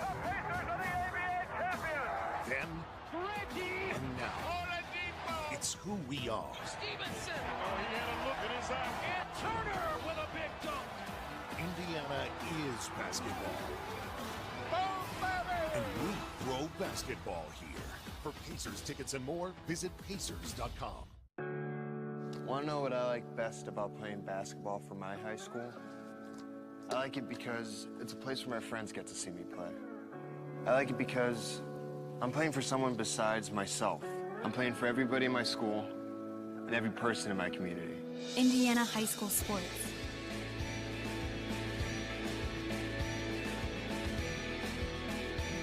They're more than just a game. Come and see me play. Back here at Kokomo High School, where the Kokomo Wildcats lead the Harrison Raiders 10-7 here at halftime. Let's take a look at some scores around the state of Indiana here on sectional championship night. West Lafayette trails Andrean in the first period 7-0. A big score so far in the second period. Avon in the rematch over Brownsburg 21-0 in the second period. Columbus East 20, Bedford North Lawrence 7 in the second period. Martinsville with an outstanding ball club leads Bloomington South 14-6 in the second period. Decatur Central all over Cathedral in the second period 14-0. It's Eastbrook 21, Lewis Cass 12 in the second period. Also in the second period, it's North Central leading Fishers 21-0. Center Grove 13, Franklin Central 0. That one as well in the second period. Chautard 28, Indian Creek 0. That one in the second period. Pioneer with a great season, 30, Lafayette Central Catholic 0. That one as well in the second period. And Rick Vanderweilen, you have to be pretty happy. Lafayette, Jeff 14, Carmel 0. And they talked about the North Central Conference. Yeah. You have to be one happy guy right now. Proud of the Broncos, Yes, baby. you are, baby. Marion 12 Mississinawa 9-7. Marion goes into the ball game with a great record in the second period, beating Pendleton Heights earlier. Mooresville. Saw Jeff Clevenger, the trainer, take Quentin's helmet away from him. Yep. That's kind of the universal sign right there. Mm-hmm.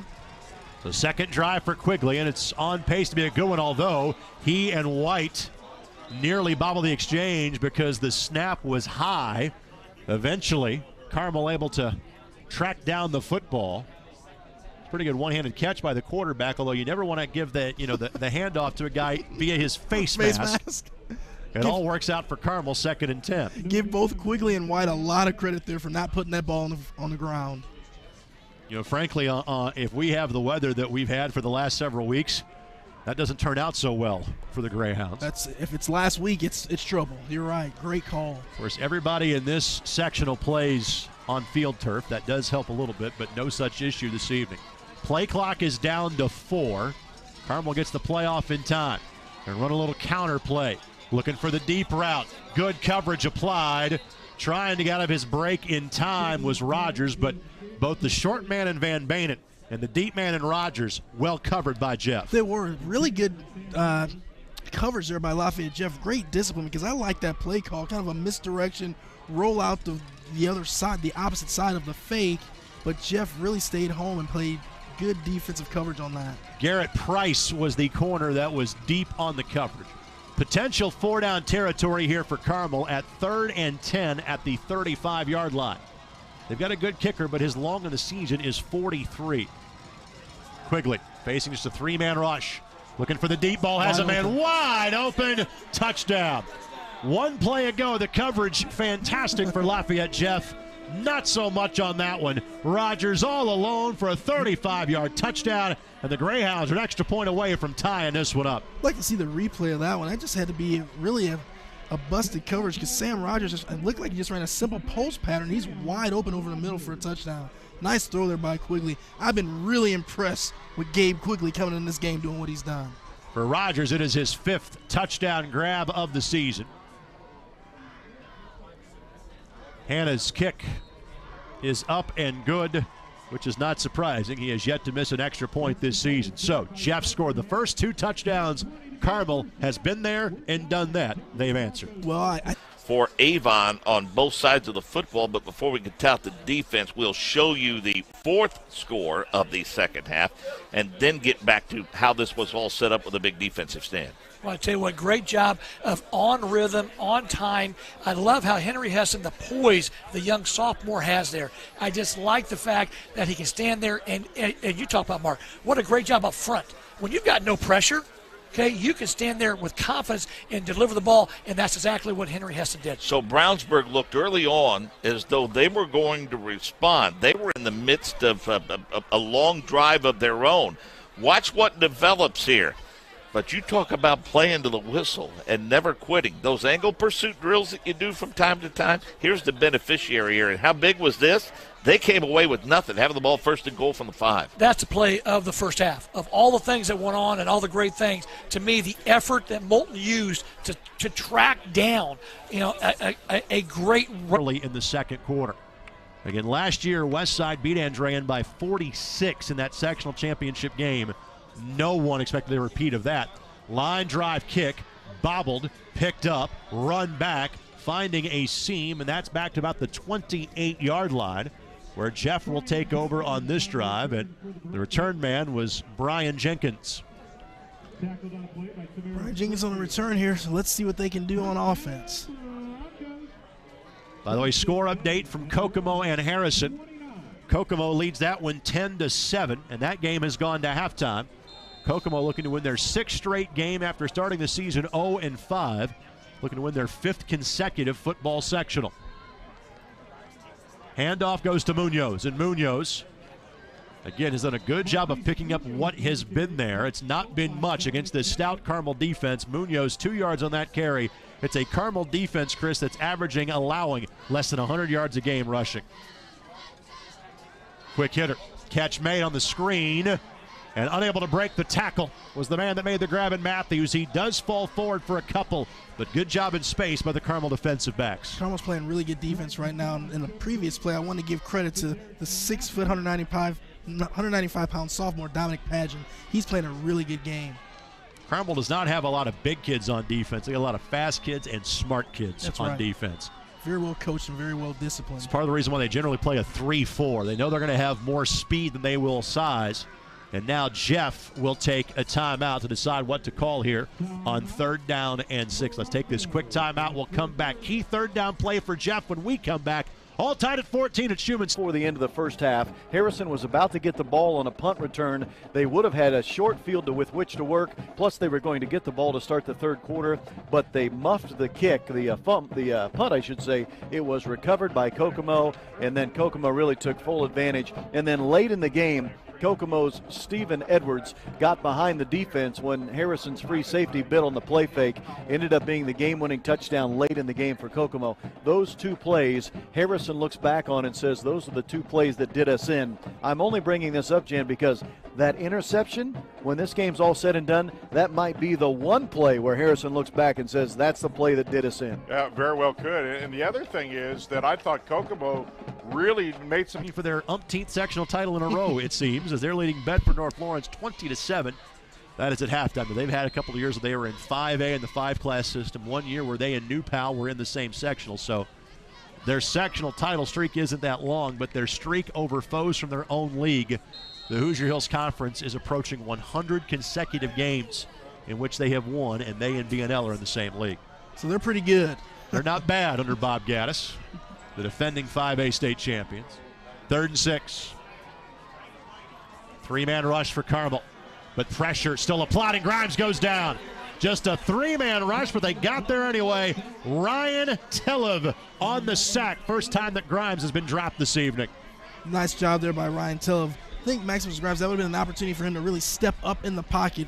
Tillev got a really good break off the right side of the line, and he just beat his defender up the field. And I think Maximus Grimes needed to step up in the pocket to make the throw. That 14-0 lead for Lafayette, Jeff, seems like a while ago, doesn't it? Yes, it does. It was less than a quarter ago that Jeff had that lead with 4:41 left to play in the first quarter. They led 14-0.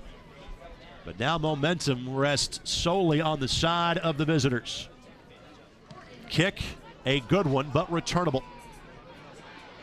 Catch is made. That's Williams. Williams to the near side. That's going to be a block in the back on Carmel. It'll still be good field position. The return to about the 48-yard line, but the flag occurred at about midfield. So it will be Carmel taking over just shy of their own 40-yard line. We have another Lafayette Jeff player now. That's another starting defensive back in Garrett Price, who is down injured right now, and that is after Quentin Stephanie had to exit the game with an injury earlier in the 2nd quarter. Price quickly to the sidelines. It'll at least be a play on the sidelines for him. By the way, that's the first penalty that's marked off against the Greyhounds tonight. It's been a flag-free game for Jason Ferguson and company. Well, we've talked about Carmel's discipline, right? We haven't seen many flags at all, and so they're this again a very, very well-disciplined and well-coached football team. So it was a clip, so it's a 15-yard penalty. Either way, still solid field position for the Hounds. White just follows his blockers left side, and he'll pick up 5 or 6 yards on first down. Caden Souders, the sophomore, makes the tackle for Lafayette Jeff. Greg, since Gabe Quigley's been inserted into this game, this Carmel offense has really been on a roll. But seemingly it's had an impact on their running game too, Chris. Absolutely it has. Well, he's able to come out and get a couple quick hitters with the passes, and that's opened up everything for White. And of note, Carmel will have the football to start the 2nd quarter, so they could be looking to kind of bookend it here with a long drive here, then get the ball back to start the half. Handoff goes to White. White has a first down. White crossed the 50. and into Lafayette Jeff territory at the 46-yard line. And you were just saying it's opened up the run since he's come in. Big time move by the coaching staff. And again, I made the Quentin Nelson comparison playing your guard that's so sizable in Schaefer at 6'5" and 315. But look at the trap blocking that Carmel is doing. And again, it should remind you as to why the Colts are running the football well on Sundays. It's the same basic premise right now for Carmel. Well, it can't be a good sign when you're a defensive lineman. You see a pulling guard coming right at you with a full head of steam. The kid's bigger than some towns in this state. White, this time, gets just a yard. Initial hit there made by Britton Chandler. Very good job by Britton getting some penetration and getting the hand on White before he was able to break the line of scrimmage. Give White a gain of 2, and unofficially now 11 carries for 69 yards for White as he exits, and Dylan Downing comes in, and what a 1-2 punch. And I mean that word literally that Carmel is handing out, because White is 5'8" and 205. He's just a sophomore. Downing 6 foot and 217. Tell you what, Downing's got a tremendous body, man. It's the rock in a hard place backfield. Quigley throws, great throw, better catch made. Van Banen, first down. Greyhounds have to pick up a 13 yards. Greg, Gabe Quigley is impressive. I mean, that ball's put right on the money to his receiver, and he's under some pressure there. That's a really good throw. That is a dart. Yes, it was. So a 13-yard pickup. Really impressed with the junior stepping in after the second series of this ball game. He has been really impressive. So 1st and 10. Toss play goes to Downing. Linebackers force it back inside. Good job. Even though he did not get the tackle, the Jeff defender that got back there and John L. King made that play by turning him back inside. Absolutely. You couldn't have said it any better. Turned him back in, and his teammates were there to help him. Downing now with 4 carries for 14 yards. 84 yards rushing. This Carmel offense has averaged about 190 yards rushing per game this season. And I'm watching defensive lineman Peyton Price for Jeff is really struggling to get back to the line. There's definitely something wrong with him. Well, they're also having to deal with the physicality of this Carmel front every play. And now a timeout's going to be called by Jeff. I think that's simply just to make sure they're ready to play. I agree. That's Give a great timeout. Great timeout there. So second timeout of the half called by Lafayette Jeff. Let's quickly step aside and make big down here with 3rd and 11. If they can hold, they should get the ball in pretty good field position. Harrison's been good about harassing the passer this season. They have 28 sacks on the year, do the Raiders.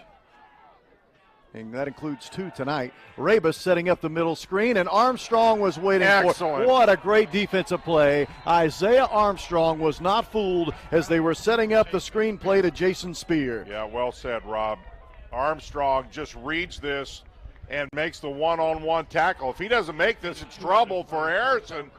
But right now he reads the screen and then reacts and makes a good low tackle and gets some support. And so just like that, Harrison holds and should get the ball in really good field position. Yes, indeed. They get a 3 and out to the Raiders defense to open up the second half. Rabus on to do the punting. This is a high kick that's not going to go very far. It's going to bounce in the wrong direction. Boy, that was a high punt, but it did not have it. ISCSportsNetwork.com has all the games for you. Just a 1-yard gain for Downing on the last carry. Lafayette Jeff only stopped that clock one more time before halftime. Handoff goes to White, and White brought down after a gain of 3 or 4. So what, it's really tough for one guy to bring down Zach White. He keeps those legs moving.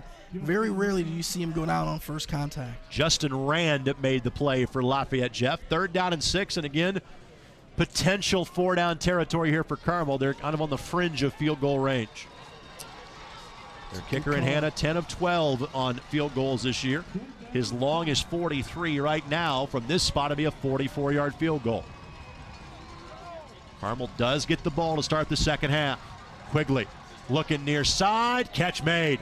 And put that at a spot where his guy was going to get it or nobody would. That's really great adjustment there by number 8. Who's the receiver's Sam number? Rogers. I'm sorry, that's Sam Rogers. A great adjustment there to make that catch. Quigley has been really good in this first half. He is 6 of 7 for 80 yards and a touchdown pass, and he did not play the first 2 drives of the game. And now if you're Carmel, you want to take this clock all the way down to zeros. You want to find the end zone, but you don't want to give Jeff the football back before halftime. That's right. Quarterback counter. Busted outside, and he will step out of bounds.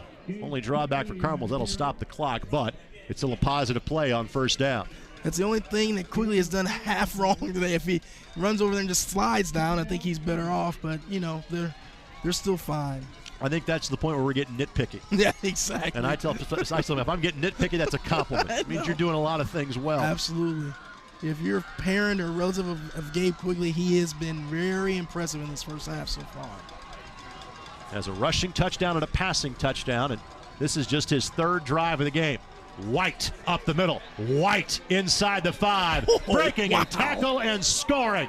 His first touchdown run of the game. Carmel has scored 20 unanswered, and the Hounds have the lead with 82 seconds left to go before halftime.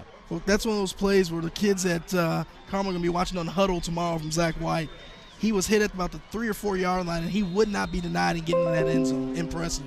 That's where you want to make John Madden noises as he's...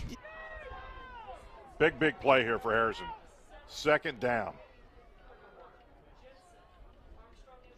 Jensen to Dixon, lowering the shoulder, runs right into the arms of Jeremiah Neal. A short gain to the 14-yard line. It'll bring up 3rd and long. Neal and Gray clog in the middle there. Just nothing opening up at all. The big guys for Kokomo doing their job. Now 3rd and long. What's the 3rd and long play for Harrison? This will be an interesting play call here. A team that really would prefer to run, razzle dazzle. Will they pull out the pass here? Let's see, Rob. 3rd and 8 officially.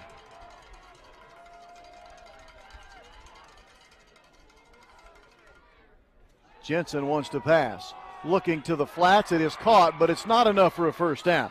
It was caught out there on the left flank just before he stepped out of bounds. Zion King with a catch, but he is shy of the first down marker by a good 3, maybe 4 yards. King with almost a one-handed grab there. Well, you got to get points here. You got to get points. Tie this thing up here, Harrison. And the wind is out of the north. Yeah, which blows left to right. So at the back of the kicker here. On what will be a 27-yard field goal try for the field goal kicker, Pennell. Ball is on the way from the left hash. Certainly has the distance, and it is good. Yep. Pennell with his 9th. Carmel, if they want to get it back, does have all 3 timeouts at their disposal. That kickoff had a lot of hang time on it. Allowed the defense, the special teams, to get down there and make the tackle. Another game on the ISC Sports Network. Westside now leads 28-10 over Andrean with 4:23 to go in the second quarter. Sounds a lot like this game. I'll make a historical note that Chris might get, and our younger viewers may not here in a minute. Catch made. Good job of flying to the football by Carmel, but better job of breaking tackles by Jenkins. That could have been a loss. He picks up 6, but the clock is rolling here for Lafayette Jeff as we approach the 1-minute mark. Left to go before halftime. And of course, Nate Fry on the tackle.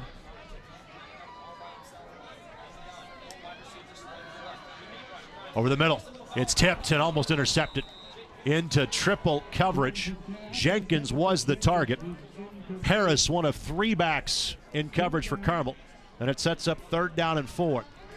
Well, about that West Side and Andrean score, this is where I remind people, Super Bowl, I guess 30 years ago now, the Redskins and the Broncos. Redskins won that game 42-10. Broncos once led that game 10-0. Not good. And that's from Chris and I's age range. Maybe not for all of you that are watching the broadcast tonight. You got to make a good decision here if you're Maximus Grimes. You cannot throw the ball in the coverage here. And also, you have to get the first down. That's correct. At worst, you want to give Carmel the football back.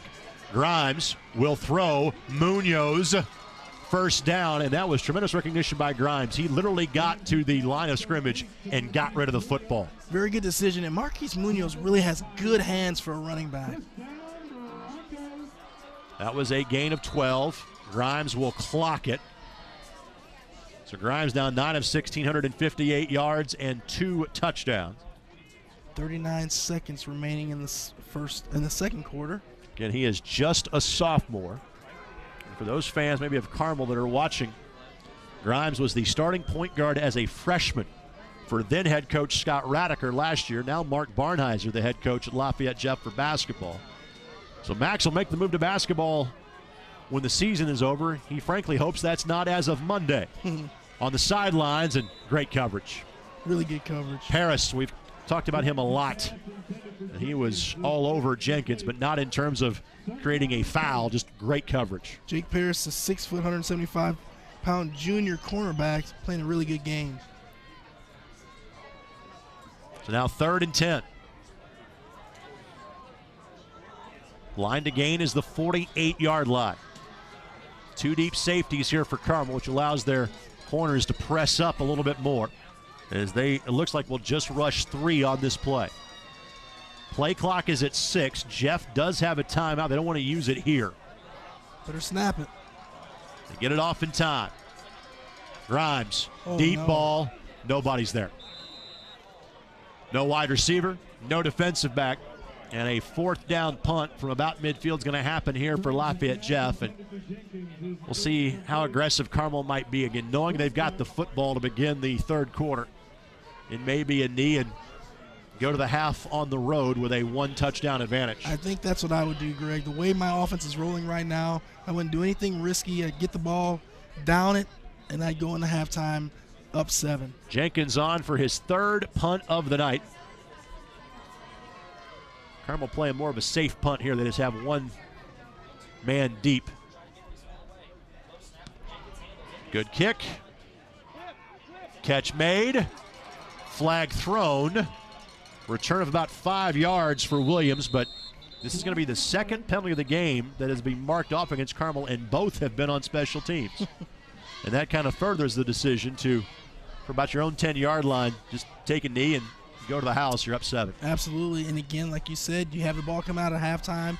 Your offense is really rolling right now. There's no reason to do something foolish right now.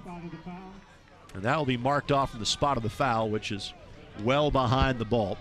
Look, as Thompson will be out of shotgun once more. Looking to get up 35-0. Hands it off to Tarver. Tarver slips up, falls down, and if there has been one weak part of the game for North Central, it has been their run offense. Not really able to get a lot going to this point, but I'm sure if that's where they keep feeding it, that'll change, as this Alex Tarver-led running back core is just very impressive to behold. Absolutely, Joey. 2nd down and 8 now for North Central. 5:30 left here in the 3rd quarter. They're trying to go for a 35-0 lead, very commanding. And we'll see if Thompson can do that here. 5:20 in the 3rd quarter. Fisher showing blitz. Thompson gets that one batted out of the air. Jeffrey Brown jumping up, climbing the ladder, and sending the football down. Jeffrey Brown on that spy, keeping his eye very, very close on Thompson. It's going to bring up 3rd down now, Joey. We're going to see what North Central does to put points on the board. Beauty of a play from the junior linebacker. He's the do-it-all guy for Fishers. He'll come in at linebacker. He'll make plays like that, but we also saw him coming in at running back and fullback, so he really goes wherever this Fishers team needs him. 3rd and goal, Thompson looking downfield. He's going back to pass here. He is on his horse, running away here, trying to get out to the end zone. Thompson does it himself. He gets into the end zone. He was forced out of the pocket and did not skip a beat, ended up running it in himself. Yep, he definitely showed off a very Michael Vick-esque play right there, Joey. Saw the pocket collapsing, just broke out to the outside, ran it into the end zone for a touchdown. Going to put up his North Central Panthers 35-0, and there is still 5 minutes left in the 3rd quarter. Tigers defense, Tigers team in general, absolutely taking a beat. To catch the ball on the run and then explode out there. Great job. Almost thought there was a horse collar tackle there. Watch the linebackers wherever Samson James goes. They all flow, don't they? They're all flowing right to him. Absolutely. And if you're Eric Moore, you are having a field day. Yes. I mean, you could almost close your eyes and point to the play sheet. Samson James Jacob Burkhofer holding on for dear life. Finally reached some sort of an agreement after he squeezes about a yard out of it. Good job. Brownsburg was on a run blitz, meaning they were blitzing, but they really were blitzing to stop the run, and really no place for Sanford James to run. You kind of notice Dane Middlebrook, don't you? 6'1", 300. I mean, that's ample. I would call that.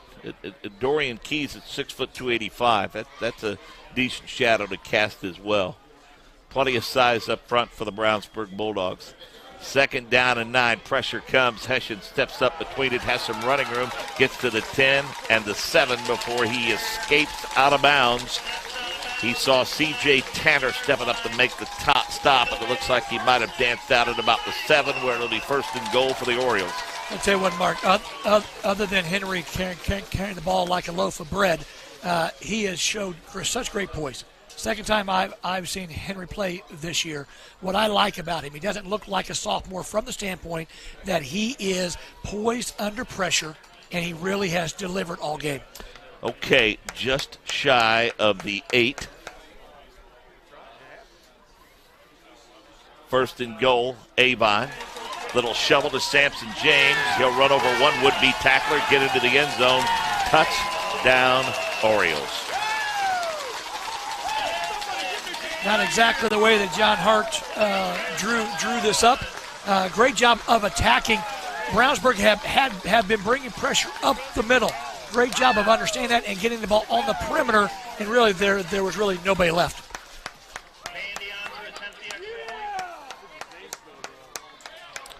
Well, this has done wonders for the average of Nick Bandy. Looking to go perfect on the night on PATs. Ball is down, the kick is up, and just like that, the worst-case scenario unfolds for John Hart. Possession with 3:59 to play here in the 3rd quarter.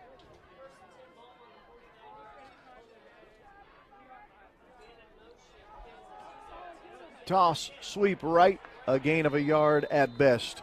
Nice job by Kokomo to string out the defense. They were trying to get the ball into the speedy hands of the young man who wears number 25, who had a 3-touchdown game last week, Marcel Atiso. But he gets only a gain of 1. Atiso's been kept in check here since quarter number 2 by this Kokomo defense.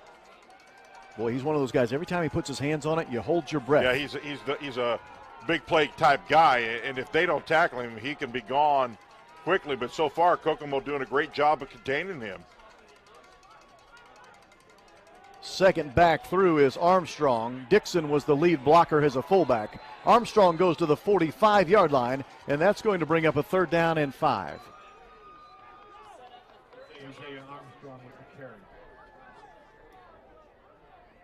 Wow, that's Avon 35, Brownsburg 0. Then they're not just beating them, they're whooping them. I didn't see that coming. Nope, I didn't either. That last run by Isaiah Armstrong makes it a crucial 3rd down here. They're actually going to say 3rd and 4. 3rd down and 4 for Harrison. Yeah, big play here, Rob.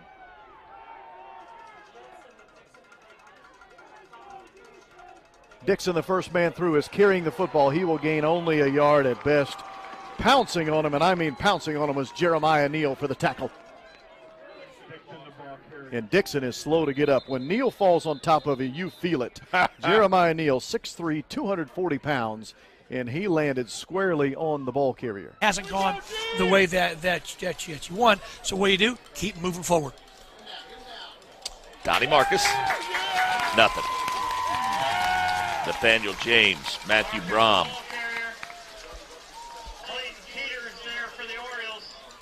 Tell you what, I saw Avon earlier in the year. Different mindset, different body language. Everything has changed right now. Mark Bless, again, phenomenal coach, pushing all the right buttons, has his team ready to go tonight, and they are hitting on all cylinders. Trey Dickens at 6'2", 240 and a junior. He's into the game at nose tackle now. They've shuffled some guys to that defensive front and really haven't lost any effectiveness as a result, for sure. I've liked the game that Jaden Williams has played for him. What a good-looking athlete he is. Easters airs it out up the left sidelines, has a man, and that's kind of been the way things have gone for them. Lacey a couple of times have had a step or two on the corner, and they've just overshot him. Looks like Ben Easters is down. Looks like there might be a flag and a late hit. Not sure of that there.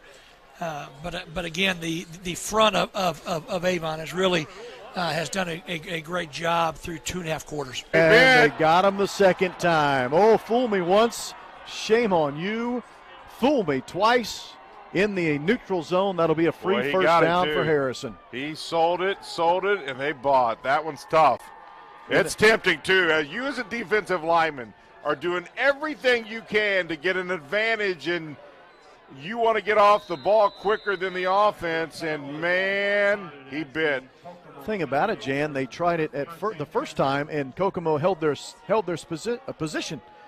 They went for it a second time, and Kokomo jumped in the neutral zone. You got to hold, but it's tough.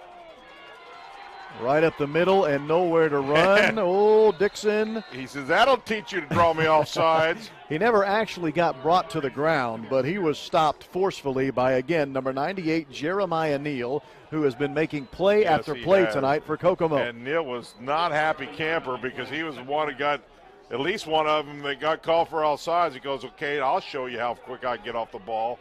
And he did. He's outstanding. Here's that elephant eye formation again in the backfield for Harrison.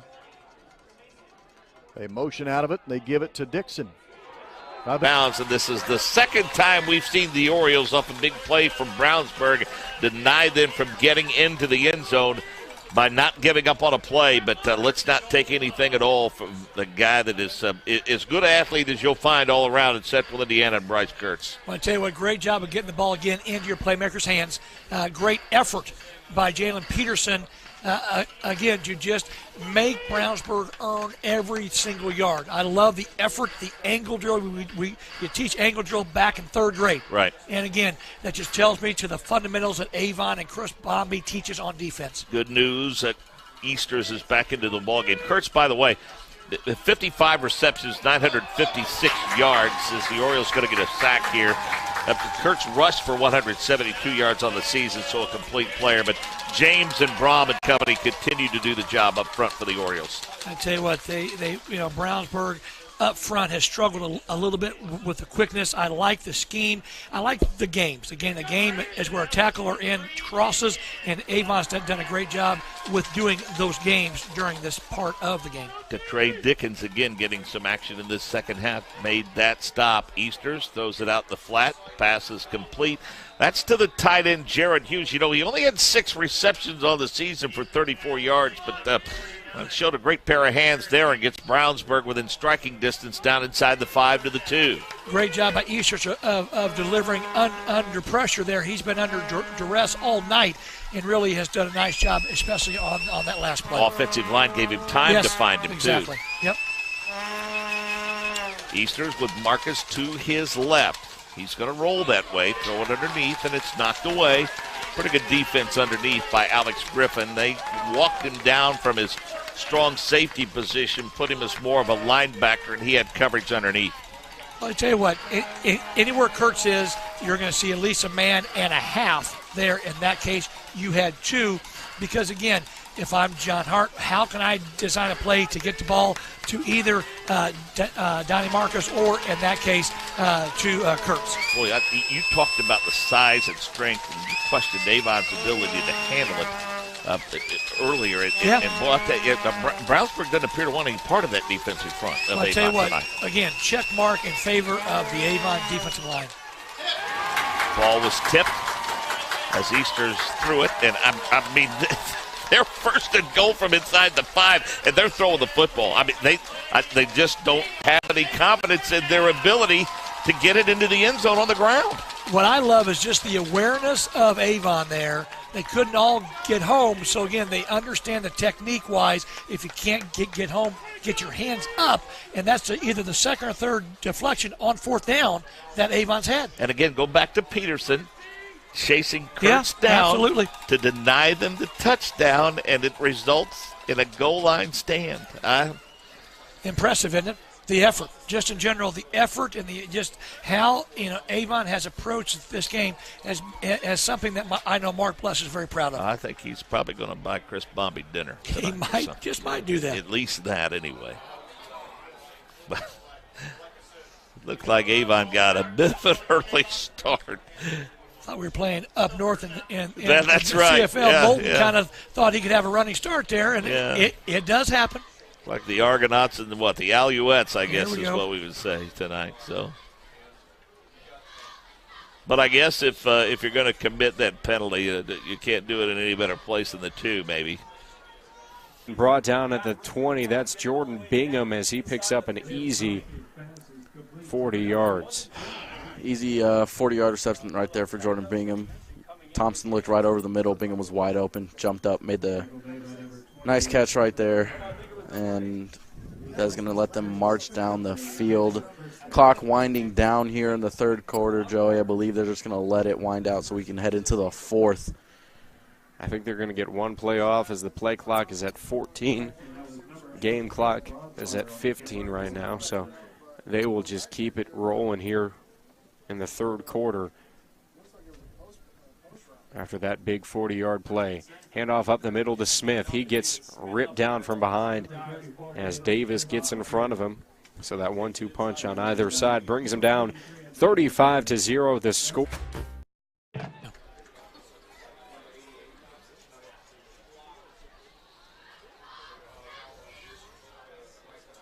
First and 11, Hessian. Good high percentage pass. Completed to Cam Moulton. Going to get him a little breathing room across the 5 to about the 8. What I like about that, Mark, that speaks to the confidence you have in your young sophomore to throw 5 yards deep in your end zone. I know you're up 35-0, but you still have to complete that kind of pass. That just tells me to the maturity and the confidence that the offense staff has in Henry Hessen right now. And Isaiah Higgins is more of a speed corner at 5'8" and 165, so he's not going to come up and jam anybody. Right. He's going to give plenty of cushion, and you can see him bail as soon as the ball snaps. Hessian on the keeper.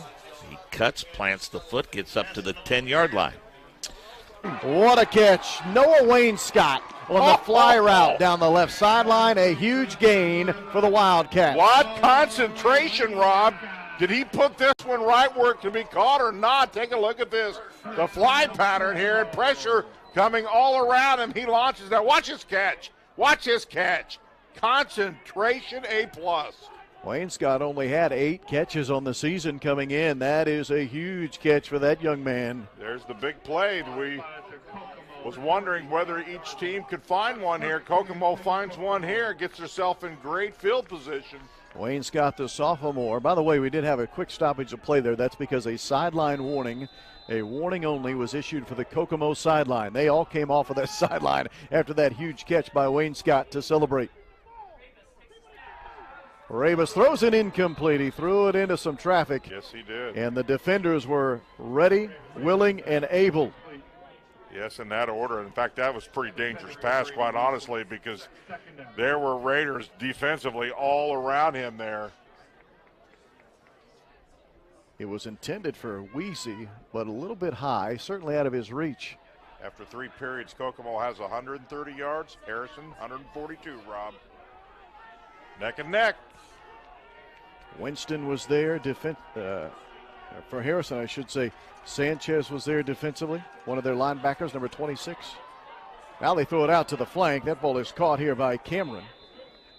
He's been a little bit more active here in the second half than he was in the first. That's an understatement. It's a short gain after the catch. It's going to bring up a 3rd down and 8. Both teams with 10 first downs through 3 periods, a little bit different. Kokomo has an advantage of time of possession, 19-10 versus Harrison 16-50. 3rd down and 8. The ball rests just off of the 50-yard line, the midfield stripe.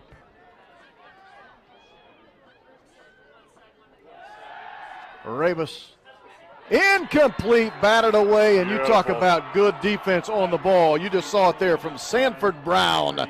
The outside backer, the senior, breaks up that pass. Well said, Rob. You don't play it any better than that. He timed that to perfection. Take a look at his right hand here. Great release here. Two-step drop, releases, and now watch the right hand. At the absolute right second, right there. That's a D1 play, baby. Rashawn Sanford Brown, the hyphenated last name, and the play of the night so far defensively on a huge third down stop defensively for Harrison. Rabus will do the punting here. Armstrong calls for a fair catch and makes the fair catch just inside of the 20-yard line. They're officially going to put him at the 9. Incredibly quick, and thought to myself, you know what, this could be an interesting matchup here because Aiken is so fast, did a good job early. They did a pretty good job of neutralizing him, but a great open field tackle as you talked about, because if he doesn't bring him down, he's got a lot of room to run. Yeah, you need to find him. 9 sacks, 42 tackles, 20 of those for loss on the season. It's 6'3", 230 and a senior. He's a good player, no doubt about it. Little play action fake to James, and they misfire on the slant. The intended target was Wallace Stovall, the sophomore. Tell you what, talking to Mark Bless before the game, he likes Stovall. He likes what he's that next Jalen Peterson type player. You know, the one thing I'll say, folks, I'm sorry, Avon has players coming. Their freshman team, fantastic, athletic.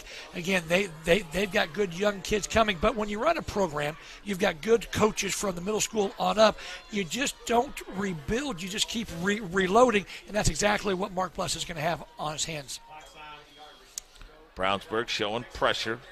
Hessian wanted to keep it, but the pocket collapsed, and the first one to get there was Dane Middlebrook at 6'1", 300 and a senior. And Avon is going to send the punting unit onto the football field. A rare occasion. Mason Miller is set to punt it away. It looks like Avon's short a player, so I'll be anxious to see how quickly they can get that filled. That never drove you crazy, did it? Yeah, playing with 10, probably better than playing with 12, but not much. Especially at this point in the season. Still drove you crazy, yes, who are you absolutely. talking to over there? I don't know. Good question. Kurtz from the 50 steps around one would-be tackler and another, and he's doing his best to give his ball club good field position. He fought his way to the 43-yard line before they tackled him. He's a pretty good athlete, isn't he? I tell you what, I've been impressed, and really as I mean, he's just fantastic. And Northwestern's got themselves a fantastic player, great student, great athlete.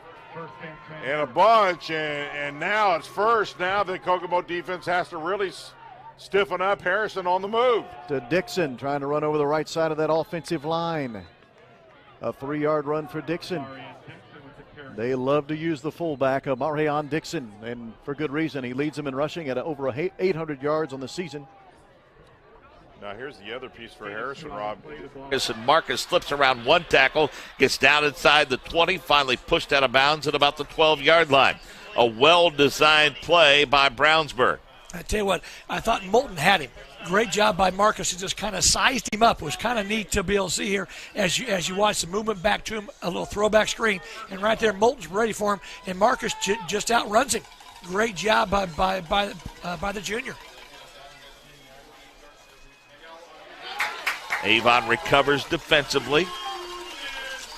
Coming up to make the stop is Julian Skinner.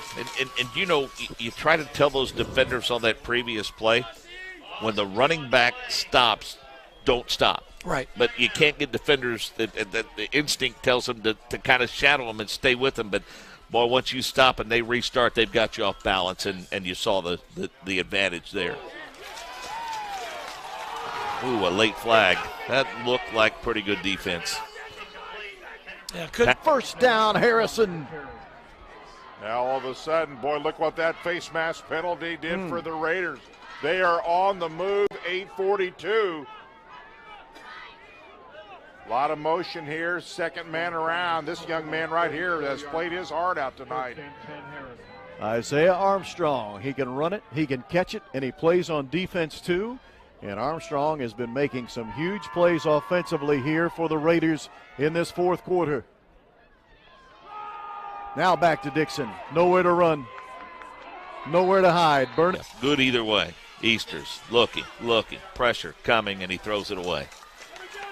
That's experience. That's what a season calling the signals will get you as a flag comes in after the play.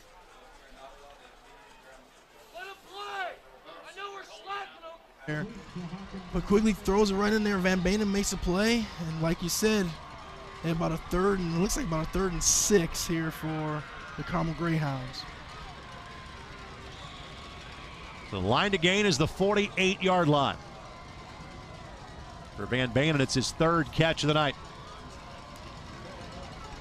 Motion man is Williams across the formation. Looking left side. Catch is made. First down.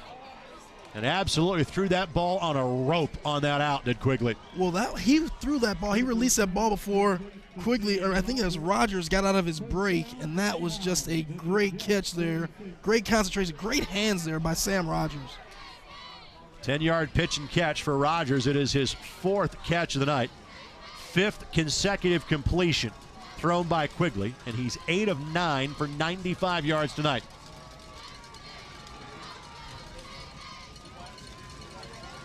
Handoff goes to White, and White tripped up, but again will dive forward. Even after contact is made at the line of scrimmage, he picks up 4 yards on the play.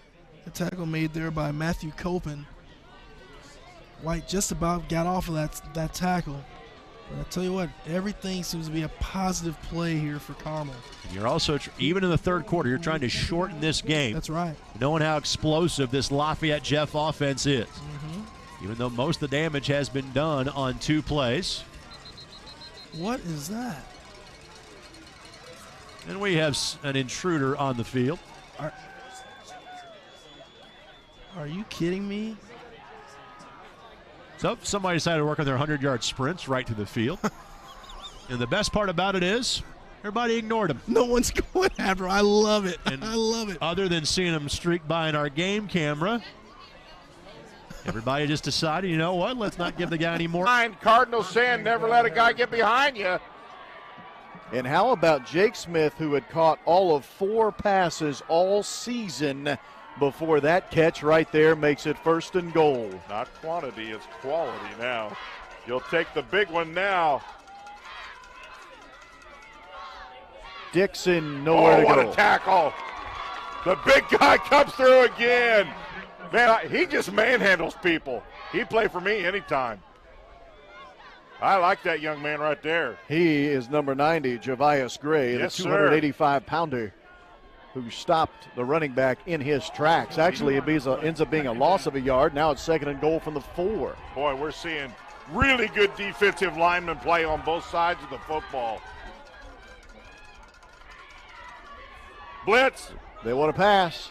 Caught for a touchdown. Can you believe it? Jake Smith, who has basically been a relative unknown in the receiving corps all season long, catches the big ball on 4th and 2, and now catches a touchdown for the Harrison Raiders. They lead 16-10. 6'2", 185, but I'll tell you right there, he looked like he's about 7'3", man. What a big target. And just has to get the pass. Get it over the top of the defender, and it's exactly what he did. Big play by Harrison. The unlikeliest of heroes is Jake Smith. And with the extra point, 17-10, 5:18 to go. Snap. I don't think they got it. I don't think so either. There's no way. And where they're marking him, he didn't. It is so rare for quarterbacks these days to take that snap from under center. He just kind of blows up the timing of the play. Good bright spot here as they only out there for a play before they were able to pick it up and turn it around. Penalty marker on the field. Let's see who that's against. Looks like somebody was slow coming off the ground. Not sure who that was. So holding against North Central does not matter. That is void. Fishers will get the football back. Fishers will get the ball back as the offense marches onto the field.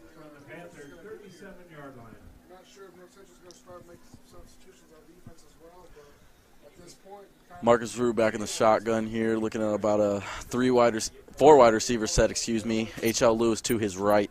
Yeah, looking for some plays downfield. Looking for some action downfield as this North Central team settling into a zone defense. Now they're switching around. They got the safety coming back, showing a blitz. Rue over the middle. He's got Josh Jackson. Jackson lowers the shoulder. He's able to stay on his feet for a moment before he is gripped down by 3 defenders. It's going to bring up second down now for the Tigers. 2nd and 1 to be exact, ball on the 37. 8:22 left in the fourth quarter. Ball on the 28, excuse me. So Josh Jackson picks up 9. Their speedy receiver.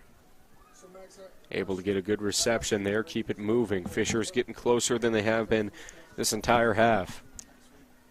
And this is where it feels like something gets going well and then it turns out poorly. That's what's happened this entire game. Rue gets his legs absolutely destroyed from underneath him as he was trying to get outside. Harrison Oaks, once more, this kid just has a nose for the football. I mean, he is in on every single play, hawking around no matter what, and Rue looks shaken up. Rue does look a little shaken up. Ball went out of bounds at the 36. You add 5 yards onto that. So it really ends up penalizing the kicking team big time because it's great field position for Kokomo at their own 41-yard line. What about the whistle? I know I'm not hearing things because I see 10 Kokomo players freeze too, so I'm not sure. You were just on an 18-hour flight from Taiwan. You might be hearing things, actually. Rabus. Oh, they went a little hook and lateral, and they fumbled, and they picked it back up. Are you kidding me? To the 20, to the 10. You gotta be kidding me. Out of bounds at the 1-yard line is Stephen Edwards. They went with the hook and ladder. Cameron caught it first, lateraled it to Edwards, who fumbled it, picked it back up, and took it all the way to the 1-yard line. This is when it gets fun, guys. I'm telling you, they're on page 400 in the playbook right now. Here we go, off to the races. No way. Oh, Wow. I love it. This is tournament football. This is when it gets fun. Unless you're the team that just got the big play against you, then it's not big fun. It was Stephen Edwards who scored the game-winning touchdown on a 67-yard catch with 1:20 to go in the first meeting between these two teams. And Edwards, almost there, had a 59-yard catch for a touchdown. Munoz. Again, that's been a solid gain for him, and that's a nod to how good Carmel is defensively against the run. Munoz picks up 3, now 9 carries for 34 yards. Tell you what, both of these backs really run hard. Munoz coming in just shy of 900 yards rushing on the season. Grimes looking for the deep ball and overthrows his man. Matthews had kind of broken inside, and Grimes through the deep route. I think Maximus can hold the ball another count or two. He's kind of getting rid of it, expecting pressure. He's getting a little happy feet right now. If he just holds that ball another count or two, he'll give his receivers an opportunity to break it away from their defenders. That is 5 consecutive incompletions now thrown by Grimes. And to get the ball to the 43-yard line of Carmel. They'll hand over the draw to Munoz, and it's a first down for Jeff. Great call. Absolutely fantastic call by Lafayette Jeff. Well, truly a great call. You get Derek Matthews' motions from the right side. First and goal here. What a fun game. Jeremy Baker lines up as the tailback. Neal is the fullback. They give it to Baker. Falling towards the end zone. Touchdown. Got in. The touchdown run for Jeremy Baker. His 7th of the season. Now, here's kind of the unbelievable thing. Kokomo just pulls off a big touchdown. Did they leave too much time on the clock? Here's the replay on the touchdown to the front line. Just great surge. There he walks in. Boy, 5:01 is an awful long time, so Harris will get. Stotts into the end zone, and he picks up the touchdown. What a grab from the senior wide receiver, and Rue with a dime of a pass. Rue with an absolute dime, as you said, Joey. Colin Stotts able to beat his man extremely quickly right there to get into the back left corner of the end zone and put some points on the board for the Tigers. They are not going to be scoreless today, putting up. The snap was high. It was handled by Rabus, the quarterback, who's also the holder for the extra points. Oh, my. But that because hurts. it was so high, it took him out of his stance, And by then, the defense was closing quickly. Grant Gonzalez, a senior defensive back, number 14, makes a huge play there. Let me tell you what happens here, and you don't see this a lot, but what they do is they fake a blitz over the center. That gets the center all little. Of where Rue looked, he was just trying to find number 7 and was able to. But, you know, he's just been so much fun to watch. Ever since he started as a sophomore playing varsity minutes, he has been a lot of fun to see out there making those plays like that happen. Definitely fun to see him play and progress as a player overall. 15 years, they lead Greenwood 49-13 with 2:43 left to go in that game. Midway through the third quarter here. Little option play. Munoz, first down. We're seeing some different wrinkles now from Lafayette Jeff in the second half. Tell you what, and that's a good job out there by Zion Austin putting a block on that outside backer to be able to spring Marquise Munoz for the first down. Munoz now 11 carries, 53 yards. Again, Jeff wants to go on the quick. Catch made. Ball fumbled. Ball picked up. Maybe the best way to describe that play was disaster averted. Derek Matthews with another circuitous route to no gain, 2nd and 10. Yeah, that's very, very well described by you there, Greg, because Derek Matthews put that football on the ground and was able to get it back. Fake the handoff, quick hitter. That goes to Johnson, and Johnson will pick up 3 before Paris nudges him out of bounds. Grimes, though, now has hit his last 3 passes. Getting a little rhythm going right now. They're all short passes, but it's getting him in the rhythm, which is what Lafayette Jeff needs. Again, probably 4-down territory if they don't convert this here. Fake the handoff, seam pattern, tipped away. And Austin takes a pot from the safety at the end of the play, but again, every time on that run-pass option, linebackers are just dropping back and reading the quarterback's eyes. Yeah, that was a tremendous play there by Joey Schmidt. He laid out and just missed picking off that ball, but that's a dangerous pass there by Maximus Grimes. Down, you're getting close to red zone territory. You don't want to turn the ball over here. So 4th down. And again, Jeff will go for it. Need to get the ball to the Carmel 13-yard line. Grimes, blitz coming. Throws the corner around and throws out of bounds. Oh. Jenkins was the intended target, but really nobody open on that play.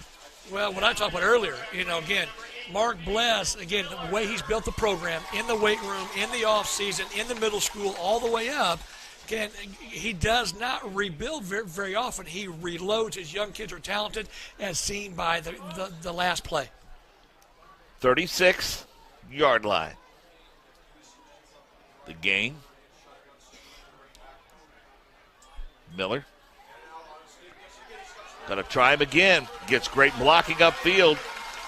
Rumbles down inside the 20 to the 17-yard line.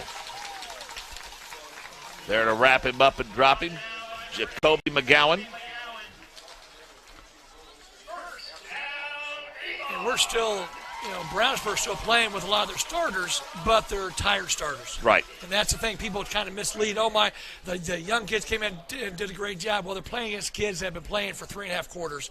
They're spent. They're done mentally and physically. They're just trying to get through this next 7.5 minutes.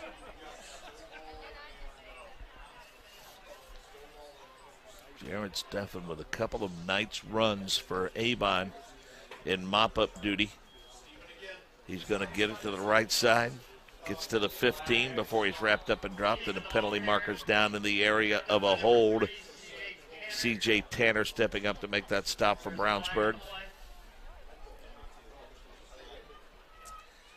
And then what normally ends up happening when you have your young kids in there that make a play or two, all of a sudden the varsity players on the other side say, okay, enough's enough. Right. They go play, and then there's a penalty of some sort, which is what happened there. And that holding penalty from behind the line of scrimmage, so it's costly for the Orioles. It backs the football up to the 29-yard line. There you see some scores at the bottom, Coach, with Lafayette. And Matthew Keppen deposits him on the Schumann Stadium turf, and now he might be the injured player down for Lafayette Jeff. Yeah, Matthew Coben, his mom is the Lafayette Jeff softball head coach. 4th and 7. And it looks like Harrison's going to let the play clock run all the way down, and they will take their first time out here of the 4th quarter. When things in your life change or in... Kind of prepares them for postseason a little bit, too. Yep. But a good run for him again, down inside the 10 to about the 9-yard line. And again, Jacoby McGowan in on the stop, and you can see McGowan getting up off the turf. He's just laboring. Well, again, it's been a emotional game, and it's been a game physically that's been taxing. And again, it's not the way that Brownsburg wanted the season to end. John Hart will use this as momentum in the offseason. It's so difficult to go undefeated. They had a great year. Makes it a very manageable 2nd down and 2 now. So off that read option, Mason Miller decides to keep it and would probably like to have him. By the way, that pass puts Quigley over 100 yards passing tonight. Pump and go. Looking for a pass is tipped and incomplete. Pass rush by Lafayette Jeff is what made that happen. It was Peyton Price that got there and got his hands in the passing lane. He is playing a heck of a ball. Yard line. And he's off and running. And he's got a little bit of room and finally gets slung out of bounds.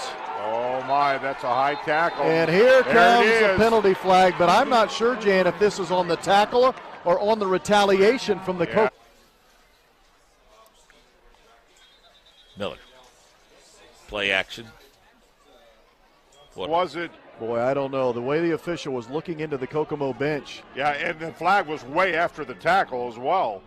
And the Kokomo coaches were not pleased with their sideline. You could tell they were very upset with the way their sideline was retaliating because they know what a big penalty this could be. Yeah, this is not what they need at all if this goes against the Cats. And it does. Sportsmanlike against the Cats. That is a killer penalty. And look, it may or may not have been a late hit out of bounds on the tackle. But regardless, you have to keep your composure on that sideline. This is huge. Well, the Kokomo fans don't like it.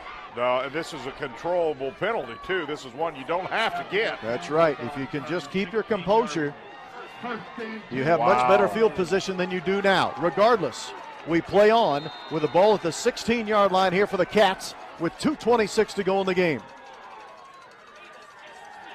Rabus under pressure. He's going to be sacked by Urban. Urban got him inside of the 5-yard line. One-handed tackle, Rob. He got the paw up there and brought him down. Urban did with one arm. Jake Urban. Take a look. Urban comes a mile a minute here. Here comes. Gets through, and boy, did he get through. Hangs on for dear life. Brings him down with one-arm tackle. That's huge. He's the leader in tackles for loss. He's the team leader in sacks. He's the team leader in fumble recoveries. And what a huge play made there by the senior, Jake Urban. Kokomo's got to be careful here. 2nd and long. They're going to try to go up top and get it all back for Edwards. Incomplete. Running stride for stride with him was Isaiah Armstrong. And now it's going to be 3rd down and 23 with only 94 seconds to go in the game. Boy, the penalty obviously hurts, but what really hurts is when you have no real estate to operate your offense in, and so it doesn't give you a lot of time to run those routes that if you had some more real estate, you might be able to run. So, boy, Kokomo has got to find an answer here. Their backs are completely against the wall. They got to have a 1st down minimum. 3 receivers at the top of your screen for Kokomo. Rabus going to go for it all again to Edwards down the sideline. He and the DB get their feet tangled. It is incomplete. That's a no call. Armstrong and Edwards got their feet tangled up. Both fell to the turf, and now it's 4th and 23. Let me tell you something. That's a great piece of officiating. To work alongside you and Heath, it just doesn't get better. I don't know about Heath, but I'll take working with you for sure. Yeah, Heath and I have tolerated one another for a number of years. I guess that's the best way to put it, Heath, is that we tolerate one another for sure. No, we've worked the past couple of years to get a communications program off the ground at my alma mater, Monrovia High School. One of my students is here tonight. He's probably going to take my job in about 6 years. Hopefully by that time I'll head to Florida permanently and let him have it, Andrew Willett. But that just shows where his focus is and what he hopes. And Heath has been very instrumental in helping us get that program off the ground for sure, and we appreciate everything that he's done for us at Monrovia High School. I want to tell you, there's so many things the ISSA does. The countless hours, this time of the year, can't imagine with all the state championships closing in the fall, just the time commitment that goes on. The best thing about this is the ISSA's focus has always been and will continue to be the student athlete, and they do a great job with that. By the way, I should mention that Andrew is here tonight, but he's a member of the Bulldog Brigade, And they're listening for that silent gun to get off their snap, and now Harrison's playing a lot of people deep, only rushing about 3, Rob. The free safety is 35 yards away from the line of scrimmage on 4th and 23. Under duress and sacked for a safety. And that. Fishers by a score of 42-7 tonight. That is really hard to believe. That one of the largest schools in the state had that long of a sectional drought. No kidding. Handoff to White. Runs through a tackle. Cover the ball. While this is a huge play on a sack and a safety, a huge play, make no mistake about it, for Jacob Kane. It's in a funny roundabout way. It's not all bad for Kokomo. It's really not. They'd been better off to let him come out to the 1-yard line. Both guys are eventually able to get up. And I'm going to say those are 2 really big pieces of this off. Oh, my goodness. And Schaefer landed on White's ankle. Yes. So both players able to kind of slowly walk to the sidelines. White will exit. Looks like Schaefer will stay on. Again, Schaefer 6'5", 315, and a senior. By the way, score update, another game on the ISC Sports Network. West Side now leads Andrean 41-10. That is with 8:16 left to go in the third quarter. And Columbus East leads Bedford North Lawrence 51-14. With 7 minutes left in 5A. When those two teams played 3 weeks ago, it was 58-48. East answers the bell in the postseason. Wow. So Schaefer stays in the game at left guard. Downing is in at tailback for Carmel. Handoff goes to Downing. Wow. Stuck. Wow. Line of scrimmage and no more. And while you see Chandler celebrating, it was he and Caden Souders that both delivered the blow for Jeff. Downing does. People up front, if you're Harrison. The last time they tried this, Gonzalez came up with a big recovery for Harrison. Let's see what happens this time.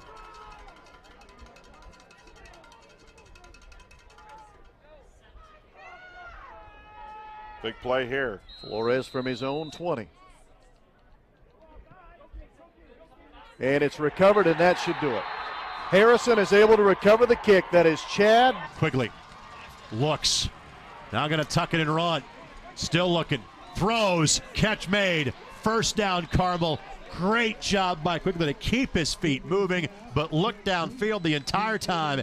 Aiden Ellison, his first catch of the evening. Greg, you mean to tell me this kid's a backup quarterback? I'm not sure for much longer. No kidding. I mean, he rolled out. He had a lot of room to run, but he stops, makes a better decision, throws it, first down. That's a big-time play by Gabe Quigley. 18-yard pickup to the 42-yard line, and now Carmel with less than a minute to go before the end of the quarter, trying to build and make this a 2-score lead. I'll tell you what, that play right there, that's big. That was a big-time play. Carmel, play clock at 1. Ooh, got it off. Quigley, the keep. Good job to keep his feet moving and put a hand down to avoid going down, and Quigley picks up 5 yards. I was so fooled on that play, Greg. I was watching the action over here to the near side of the field towards us, and Quigley had the ball on the opposite side of the field. Carmel does not need to run another play before the end of the quarter, and they recognize exactly the way that Brownsburg has scripted this. But again, you know what?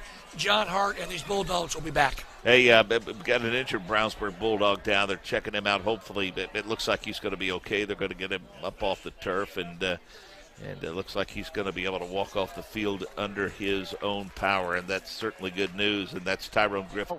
I don't know if he thought maybe his club wasn't lined up properly on a victory formation. Look, you can't take any chances. No, here. That's the key. A poor snap, you fumble a snap. He wants to make sure this is not the time to forget about what you're doing. 34 seconds. You want to seal the deal on the smallest of details. You do not want to go awry here. And that should do it. Harrison will not have to snap the football again. They are going to win their first sectional championship since 1994. Boy, how good does that feel? Not on the stop for the Brownsburg Bulldogs, Darryl Senequay, 5'11", 205. Some seniors getting some action here late in the game for John Hart's ball club. And Eric Moore, Mark Bless and company doing the right thing. They're taking that clock all the way down, trying to get that snap off at the very last second. Very conservative approach. Love shifts to the right this time. 3 receivers set by the Orioles. Love with a carry. Tries to find some running room. Didn't look like there was much, but he stays low, keeps the legs driving, gets down inside the 10, and looks to be about a yard shy of a first down. I'll tell you what, it doesn't seem to matter who's running. By Jeff. Handoff goes to Downing, bounces off a tackle, has a first down, lowers the shoulder and keeps going. Stephanie eventually rides him down. You were saying about Mr. Downing. Yeah, I spoke too soon. What a play there and what a run. Way to finish a run there by Dylan Downing. He just completely ran over, I think it was John L. King there. Wow, well, good run. To your point, Downing had 14 yards on 7 carries before that handoff. He now has 40 yards after a 26-yard pickup, and Carmel is in the red zone. He picked the right time for a big-time run. Score update from 408. Marion leading Mississinewa 26-9. Handoff goes to Downing, and Downing will get a yard and will not find an escape route that time. So second down and 9. In 6A, Center Grove wins a sectional as they beat Franklin Central by a score of 23-6. In 3A, Tri-West leads Sullivan 24-14 going to the fourth quarter. And in 5A, Castle leads Terre Haute South 34-27. Second down for Carmel. And they want to move the ball and keep the clock rolling as well. They're not in any rush to snap that football. Lafayette Jeff has not scored since the first quarter. Quigley throws, looking end zone. Caught for a touchdown by Van Banen. As he stumbled to the turf, he made the grab on his way down. Carmel has a 2-score lead. He had a great play, but I think he fell. When he fell, he hit his head on the carpet, and that's not going to feel good. But he made a great adjustment with his body and a tremendous catch. Great job. What a play for Van Banen. It is his 4th catch of the night. He had single-digit catches on the season coming into the game. And it is a 2-score lead for the Greyhounds. And again, dating back to the first quarter, they have now scored 28 unanswered as Hannah converts on the extra point. And we'll keep it right here with 10:36 left to go in the game. But again, what hands to make that catch as you're falling. Not only that, Greg, but as I'm watching this game unfold, if Carmel holds on and wins this football game, Gabe Quigley's got to be your player of the game. They have looked totally different since he came into the football game. I mean, I wasn't expecting this at all. You said he had been playing. He's played all year. He's had some playing time, so I shouldn't be surprised. But I'm telling you what, he has not looked like a backup quarterback at all tonight. Quigley now 11 for 1,335 yards, 2 passing touchdowns, and a rushing touchdown as well. I just love what he's done in these third and manageables. He's been so accurate. He's kept the chains moving for his team. Really good player. By the way, congratulations to the Harrison Raiders as they have won a football sectional for the first time since 1994. They win at Kokomo tonight by a score of 19-16. Their reward, new pal, next week. Man, I was in high school in 1994.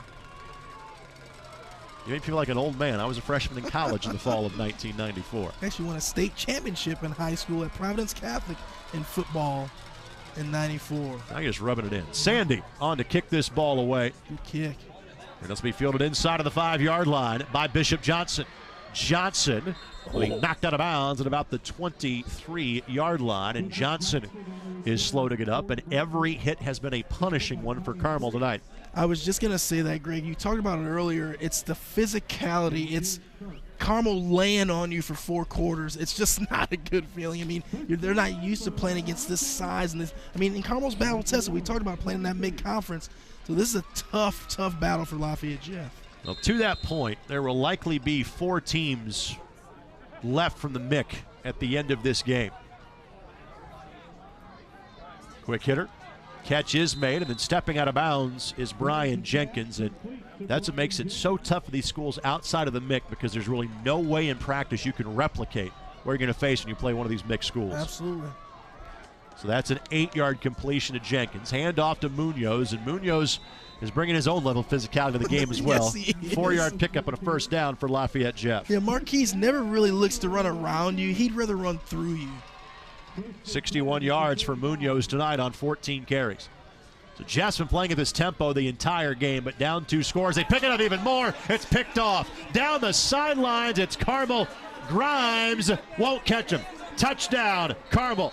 Pick 6 for Carmel. It is Joey Schmidt that takes it to the house. That's just a tremendous play there by Joey Schmidt. Reading the quarterback's eyes, looking for a quick hitter. He steps in front, makes it. That's great hands for a linebacker, and he runs in the end zone. 37-yard interception return by Schmidt. When these two teams played last year, it was a 3-score game. Here we are with 10:06 left to go, and it's a 3-touchdown lead for Carmel. Yeah, just Carmel is just, they've stayed the course. They got down by 2 touchdowns early. They did not panic. They stayed with their game plan, and now you look at it in the fourth quarter here, and they're right where they want to be. So the extra point team coming on here for Carmel.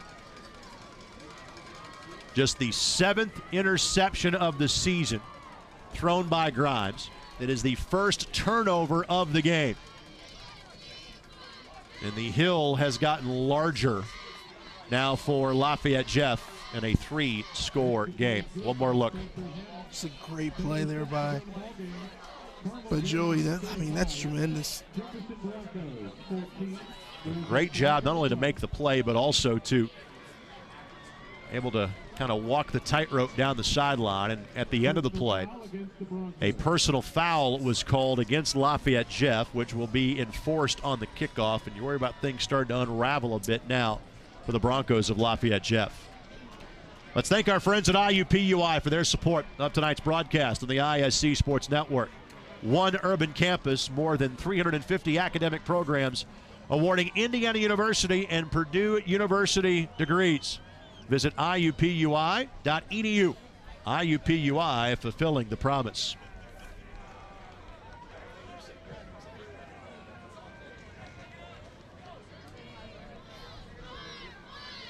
It's a 15-yard penalty. And again, another situation, sometimes this is an automatic onside kick call. I don't think that's the case here when you just built your lead up to 3 touchdowns in the fourth quarter. Yeah, and now you're in a situation where you're Carmel, where you know Jeff. Jeff likes to throw the ball anyway, but now you can kind of pin your ears back and go get the quarterback. And if you're the linebacker and the defensive backs, you're just kind of reading his eyes and then trying to pick the ball off.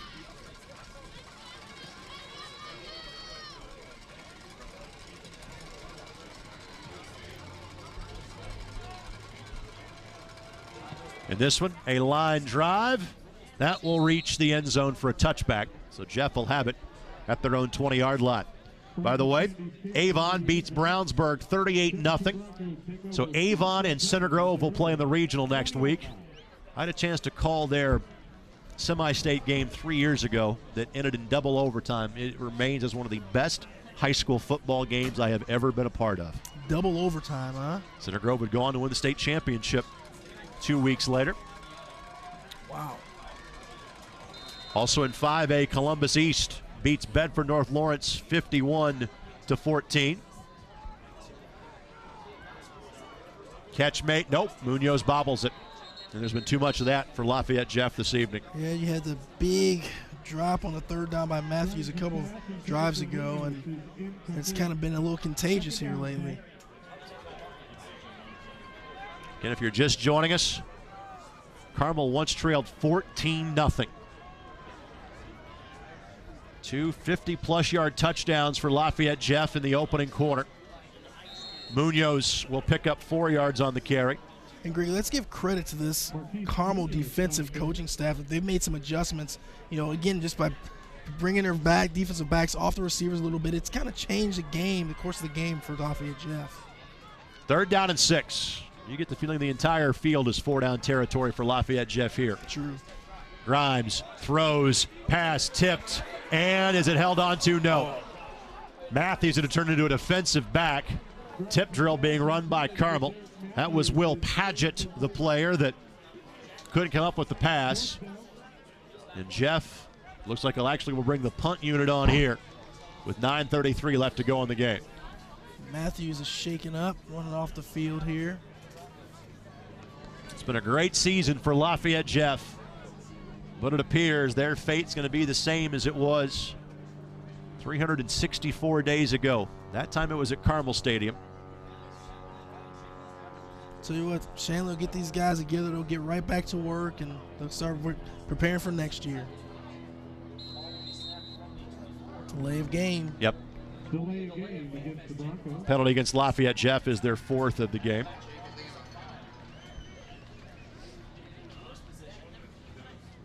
It's my buddy Jason Ferguson. Always a pleasure to see Ferg. Ferg has worked state finals in both basketball and football. A survivor of multiple myeloma. One of the absolute best people you ever come across in high school athletics. It's impressive. And Carmel didn't have a player back to return it. It is 4-minute drill time for Carmel at this point. As that punt back to the 41-yard line will be a 41-yard kick with no return on the 5th punt of the night by Jenkins. And a big part of this 4-minute offense here for Carmel should be Dylan Downing / Zach White, just pounding the ball up the gut. And if you're Gabe Quigley, you're trying to hit short passes if you need to. And the key is to stay in bounds and keep that clock running, or to make Lafayette Jeff use some of their timeouts. And it's going to be Downing. And I think that given the fact that White's been nicked up a couple of times here for Carmel, I think they might say, you know what, let's save you for the regional round. As Carmel appears heading that way for a 6th consecutive year. Handoff goes to Downing, and Downing bounces off a couple of tackles, still brought down after a minimal gain. He'll pick up just 1. And Carmel leads the state in both sectional and regional championships in football. And again, that was the process, of course, just started back in the mid-70s. So basically they have won a sectional 2 out of every 3 times a sectional in football has been contested. The last time they lost in a sectional championship game was 2005 to Hamilton Southeastern. Handoff goes to Downing. Downing will not get back to the line of scrimmage, but just as importantly for Carmel, he stayed in bounds. Very, very well coached there. It's 2 good plays in a row by Justin Rand. Of note, this Lafayette Jeff offense had scored at least 29 points in every game this season. They're sitting on 14 and have not scored since the 4.5-minute mark of quarter number 1.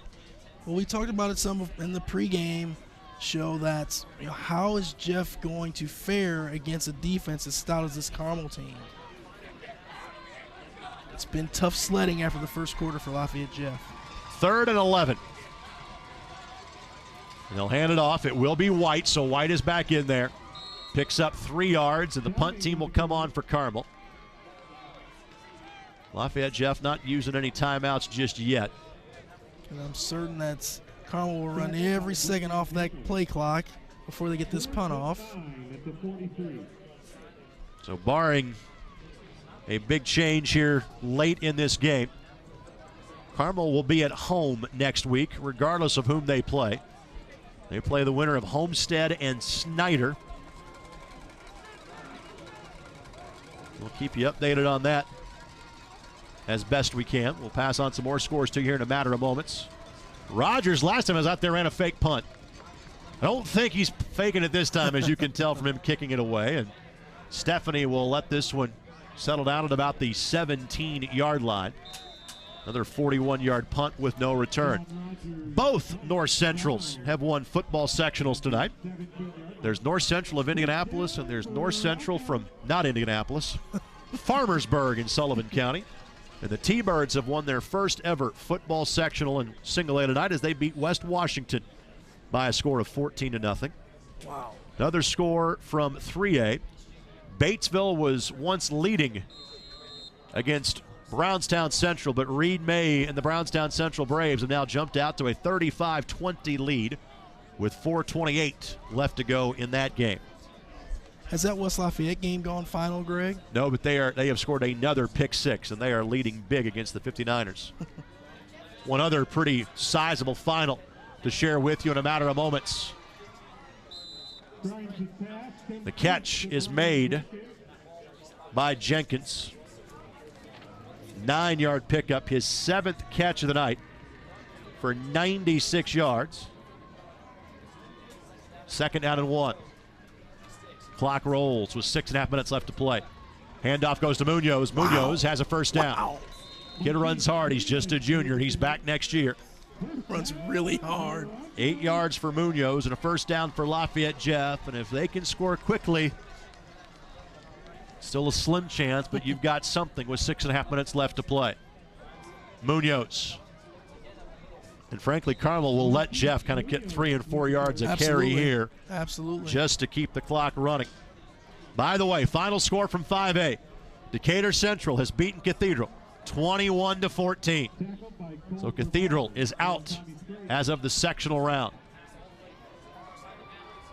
Catch to Matthews is good for a first down. Good for a first down, but he couldn't get out of bounds, so the clock will continue to run as soon as the chains get set there. Exactly. For Matthews, his 4th catch of the night. Empty set in the backfield here for Lafayette Jeff. Catch made. That's Johnson. Johnson, good blocks downfield.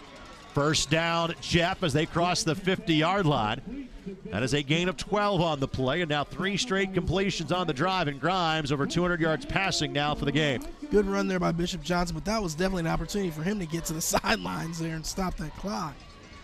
Preserve a timeout. As you see on our screen, both teams have all 3 timeouts remaining. Just one deep safety here for Carmel. Catch made and steered out of bounds. Just shy of the first down marker. That is Matthews. That is his 5th catch of the game for 88 yards. Zion Austin slow to get up over on the far side of the field. So 2nd and a yard. And Munoz will have the first down, which again will stop the clock momentarily with 5:20 left to go as Munoz is approaching 100 yards rushing on the game, and that is a moniker that Carmel has not given up that much of this year. But the score, the stat that Carmel cares about most on your screen is in favor of the Hounds, as they have scored 5 straight touchdowns. Catch, tackle, no gain. Jenkins, his 8th grab of the night. Tell you what, great play there again by Nate Fry, just really beating his blocker, holding his ground and making a tackle so Brian Jenkins couldn't get anywhere.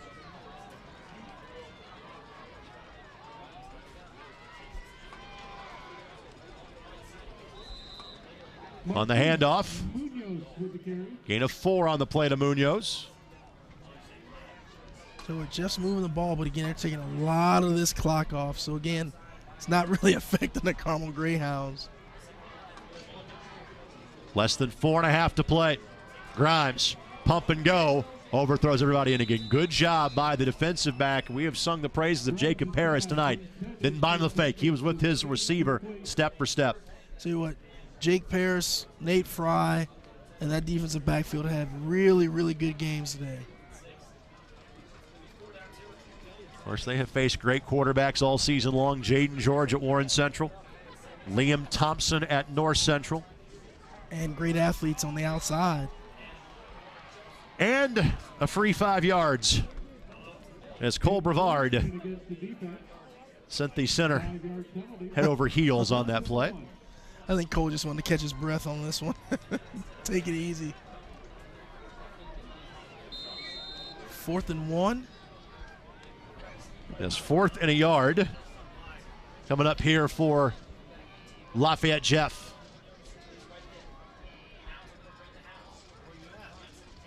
Fake the handoff, looking to throw, overthrows his man, and with that, Carmel will take over on downs and can put this game away. with 4:18 left in the contest. I thought for sure when they motioned Marquise Munoz back in the backfield, he was going to get that ball for a quick hitter up the middle.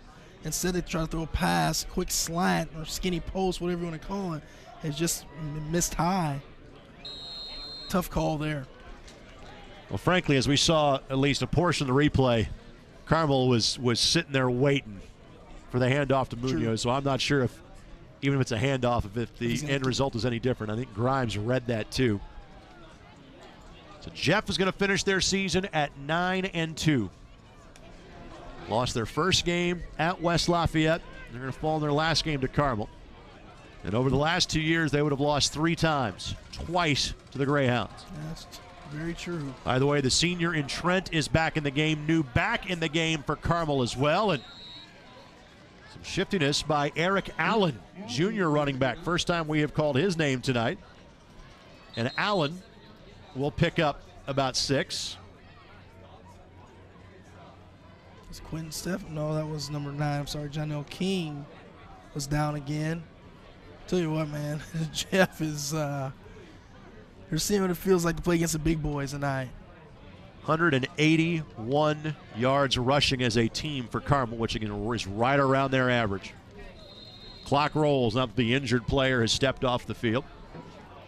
Stay tuned following this one. We will have post-game coverage for you here on the ISC Sports Network. Our Pepe's Mexican Restaurant post-game wrap-up. We'll also have our player of the game brought to you by Tipmont REMC and our Power Intel play of the game. Handoff, Allen, and Allen will be just shy of the first down. It'll be 3rd and a yard.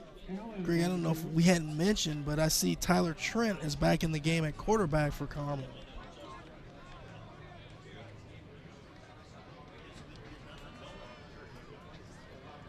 And as I say that, now Trent's back in there. Okay.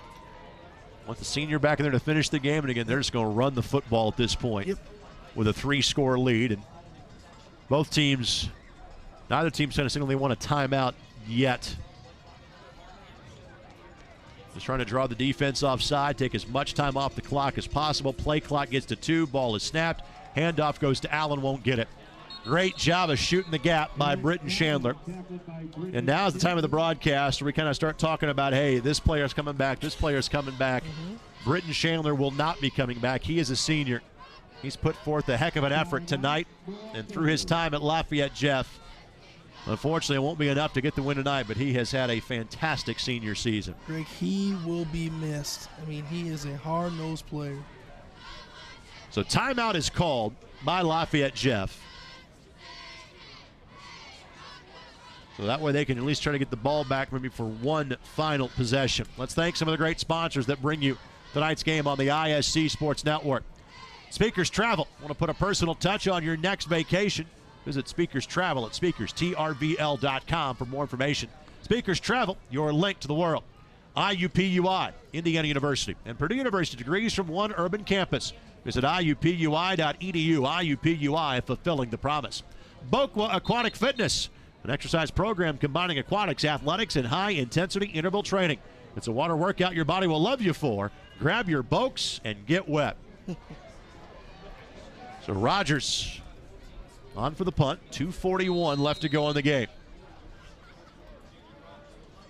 35-14 Carmel. And it was a 3-score game last year. Frankly, it has been closer than a 3-score game tonight. But make no mistake about it, as Rogers, his main goal is to get that punt away, and it's going to hurt his average as it checks up out of bounds at the 43, only a 15-yard punt. Again, Carmel in route to yet another sectional championship. And again, for you Carmel fans that might be watching, you will be at home next week regardless of whom you play, as you will face either Snyder or Homestead. Carmel and Snyder has kind of become an annual tradition in the 6A draw, or so it seems, where Snyder was the 5A champs 3 years ago in beating New Pal. Grimes, that's a lateral, and a loss of a yard on the effort by Matthews. and he does not get out of bounds. So that clock will continue to run. About 2:15 left here in the fourth quarter.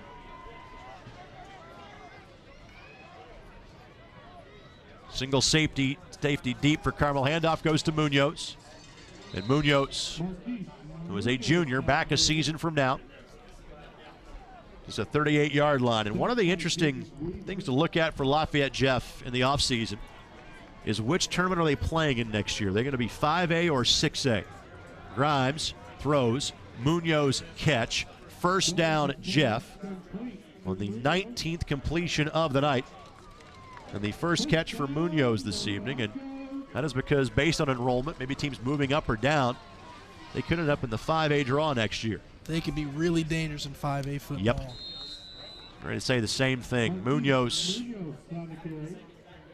gets a yard. One of his goals might be to get to 100 tonight with 90 seconds to play. He's at 90 on 21 carries. Yeah, I look at last year with Kokomo making it to the state championship, you know, and Jeff played him this year. Last year, obviously, being in conference.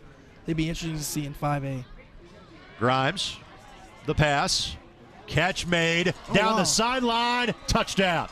Lafayette Jeff on the board for the first time since the first quarter. And for Brian Jenkins, how about this number? 20th receiving touchdown of the season. He's had a heck of a year. That's all you can say. Good job there blocking. I believe that was Zion Austin. They're holding this block long enough to free Brian Jenkins. That one good from 31 yards out. Max Grimes, barring Jeff getting the football back, throws his 49th and final touchdown pass of the season, and he is a sophomore. Wow. Well, we're going to see an onside kick here. That for sure. Offside called against Carmel. So third passing touchdown of the night for Grimes. All have been 30 yards or more. Although that one, obviously, yards after the catch, a factor on that. For Jenkins, this is his final game at Lafayette Jeff. And the kick is up and good. So 8 for 8 on extra points with the two kickers tonight. That is Elias Marquez Vasquez. So 35-21 is our score. And again, Jeff, try the onside kick. See what happens here. Well, you have to try, right?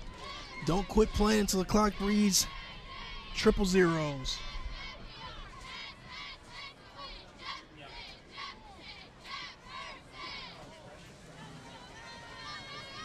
Final score, by the way, from 5A, New Pal 78, Anderson nothing in their championship game. That is seemingly a common score for New Pal. Kyle Ralph, that was his 75th game as the head coach at New Pal. The Dragons are 71-4 in his 75 games since becoming the head coach 6 years ago.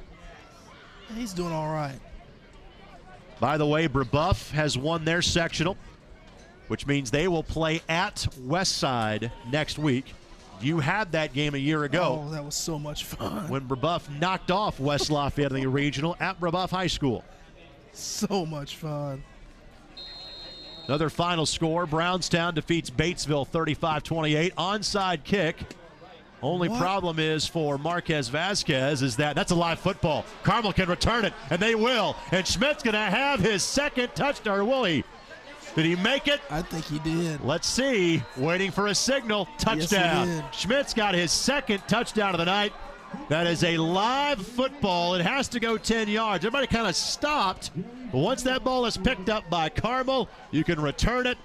Hustling back was Johnson trying to bring him down. Touchdown is the call for Carmel. And that'll put the icing on it at 41-21. Well, you know what, Greg? What that shows me is how well coached Carmel is to be aware enough to pick that ball up and get upfield, get upfield, because Lafayette Jeff, they completely stopped playing. Looked like everyone stopped playing there. Wow. So a defensive touchdown and a special teams touchdown for Schmidt. Both coming in the fourth quarter.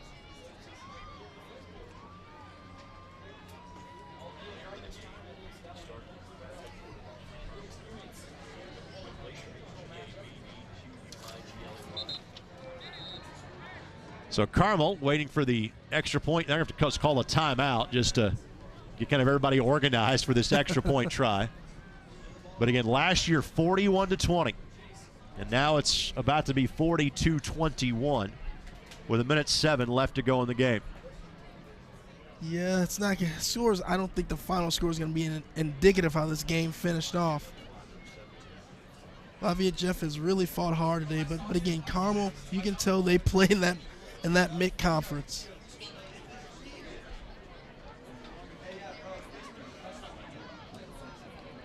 So Carmel will win this sectional in sectional 4.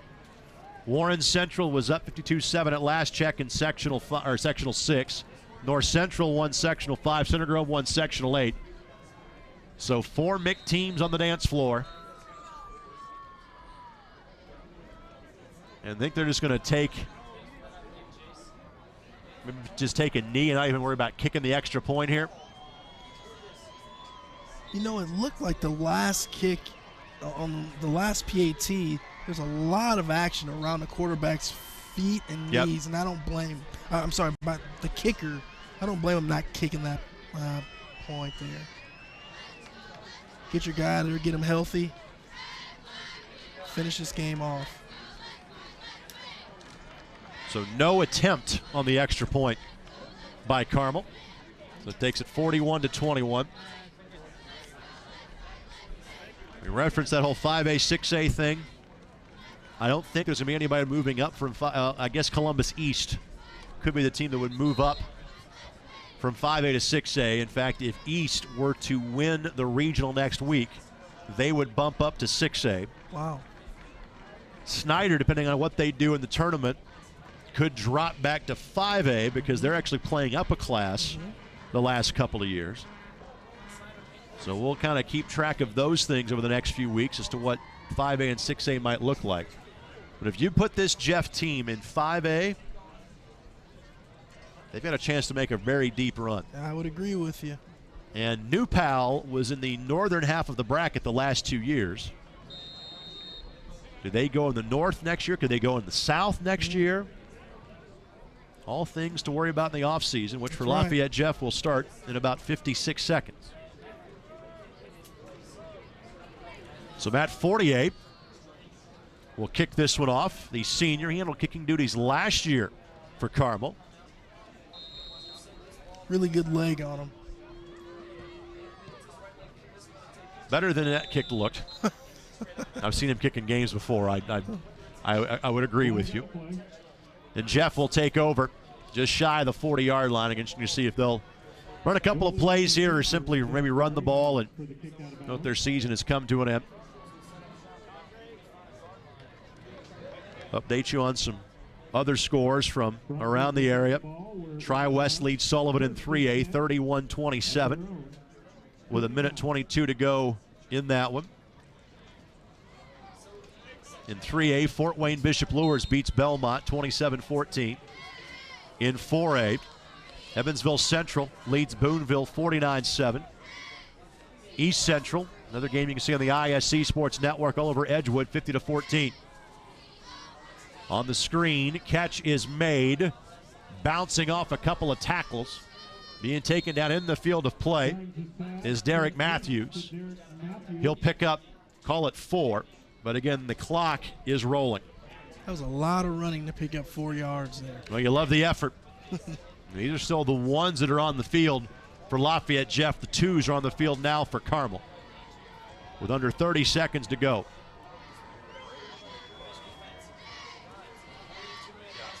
Grimes throws, catch made, first down. That is Matthews. Matthews, his 7th catch of the night. Matthews is a junior, so he will be one of the top receivers a year from now for Lafayette Jeff. Pickup of 13 on that one. That is now 22 for 41 for Grimes for 255 yards, and both Jenkins and Matthews have over 100 yards receiving. Grimes dropped by Matthews. 2 seconds left in the ball game. So of these skill position kids for Lafayette Jeff, Matthews back next year, a junior. Jenkins a senior. Johnson a junior. Austin a senior. Munoz a junior. And Grimes a sophomore. They've got kind of a blend of most classes as well. Final play of this game coming up here. And now if you're Grimes, throw the ball to the end zone and hope you find somebody. 4-receiver pattern. Grimes will simply throw it. And it'll be a catch, it'll be a hit, and that'll be the end of the ball game. 9-yard pickup on the final play of the season. Catch made by Bishop Johnson. But the victory goes to the Carmel Greyhounds. Different location, almost the same score from a season ago. Final score this evening, Carmel 41 and Lafayette Jeff 21.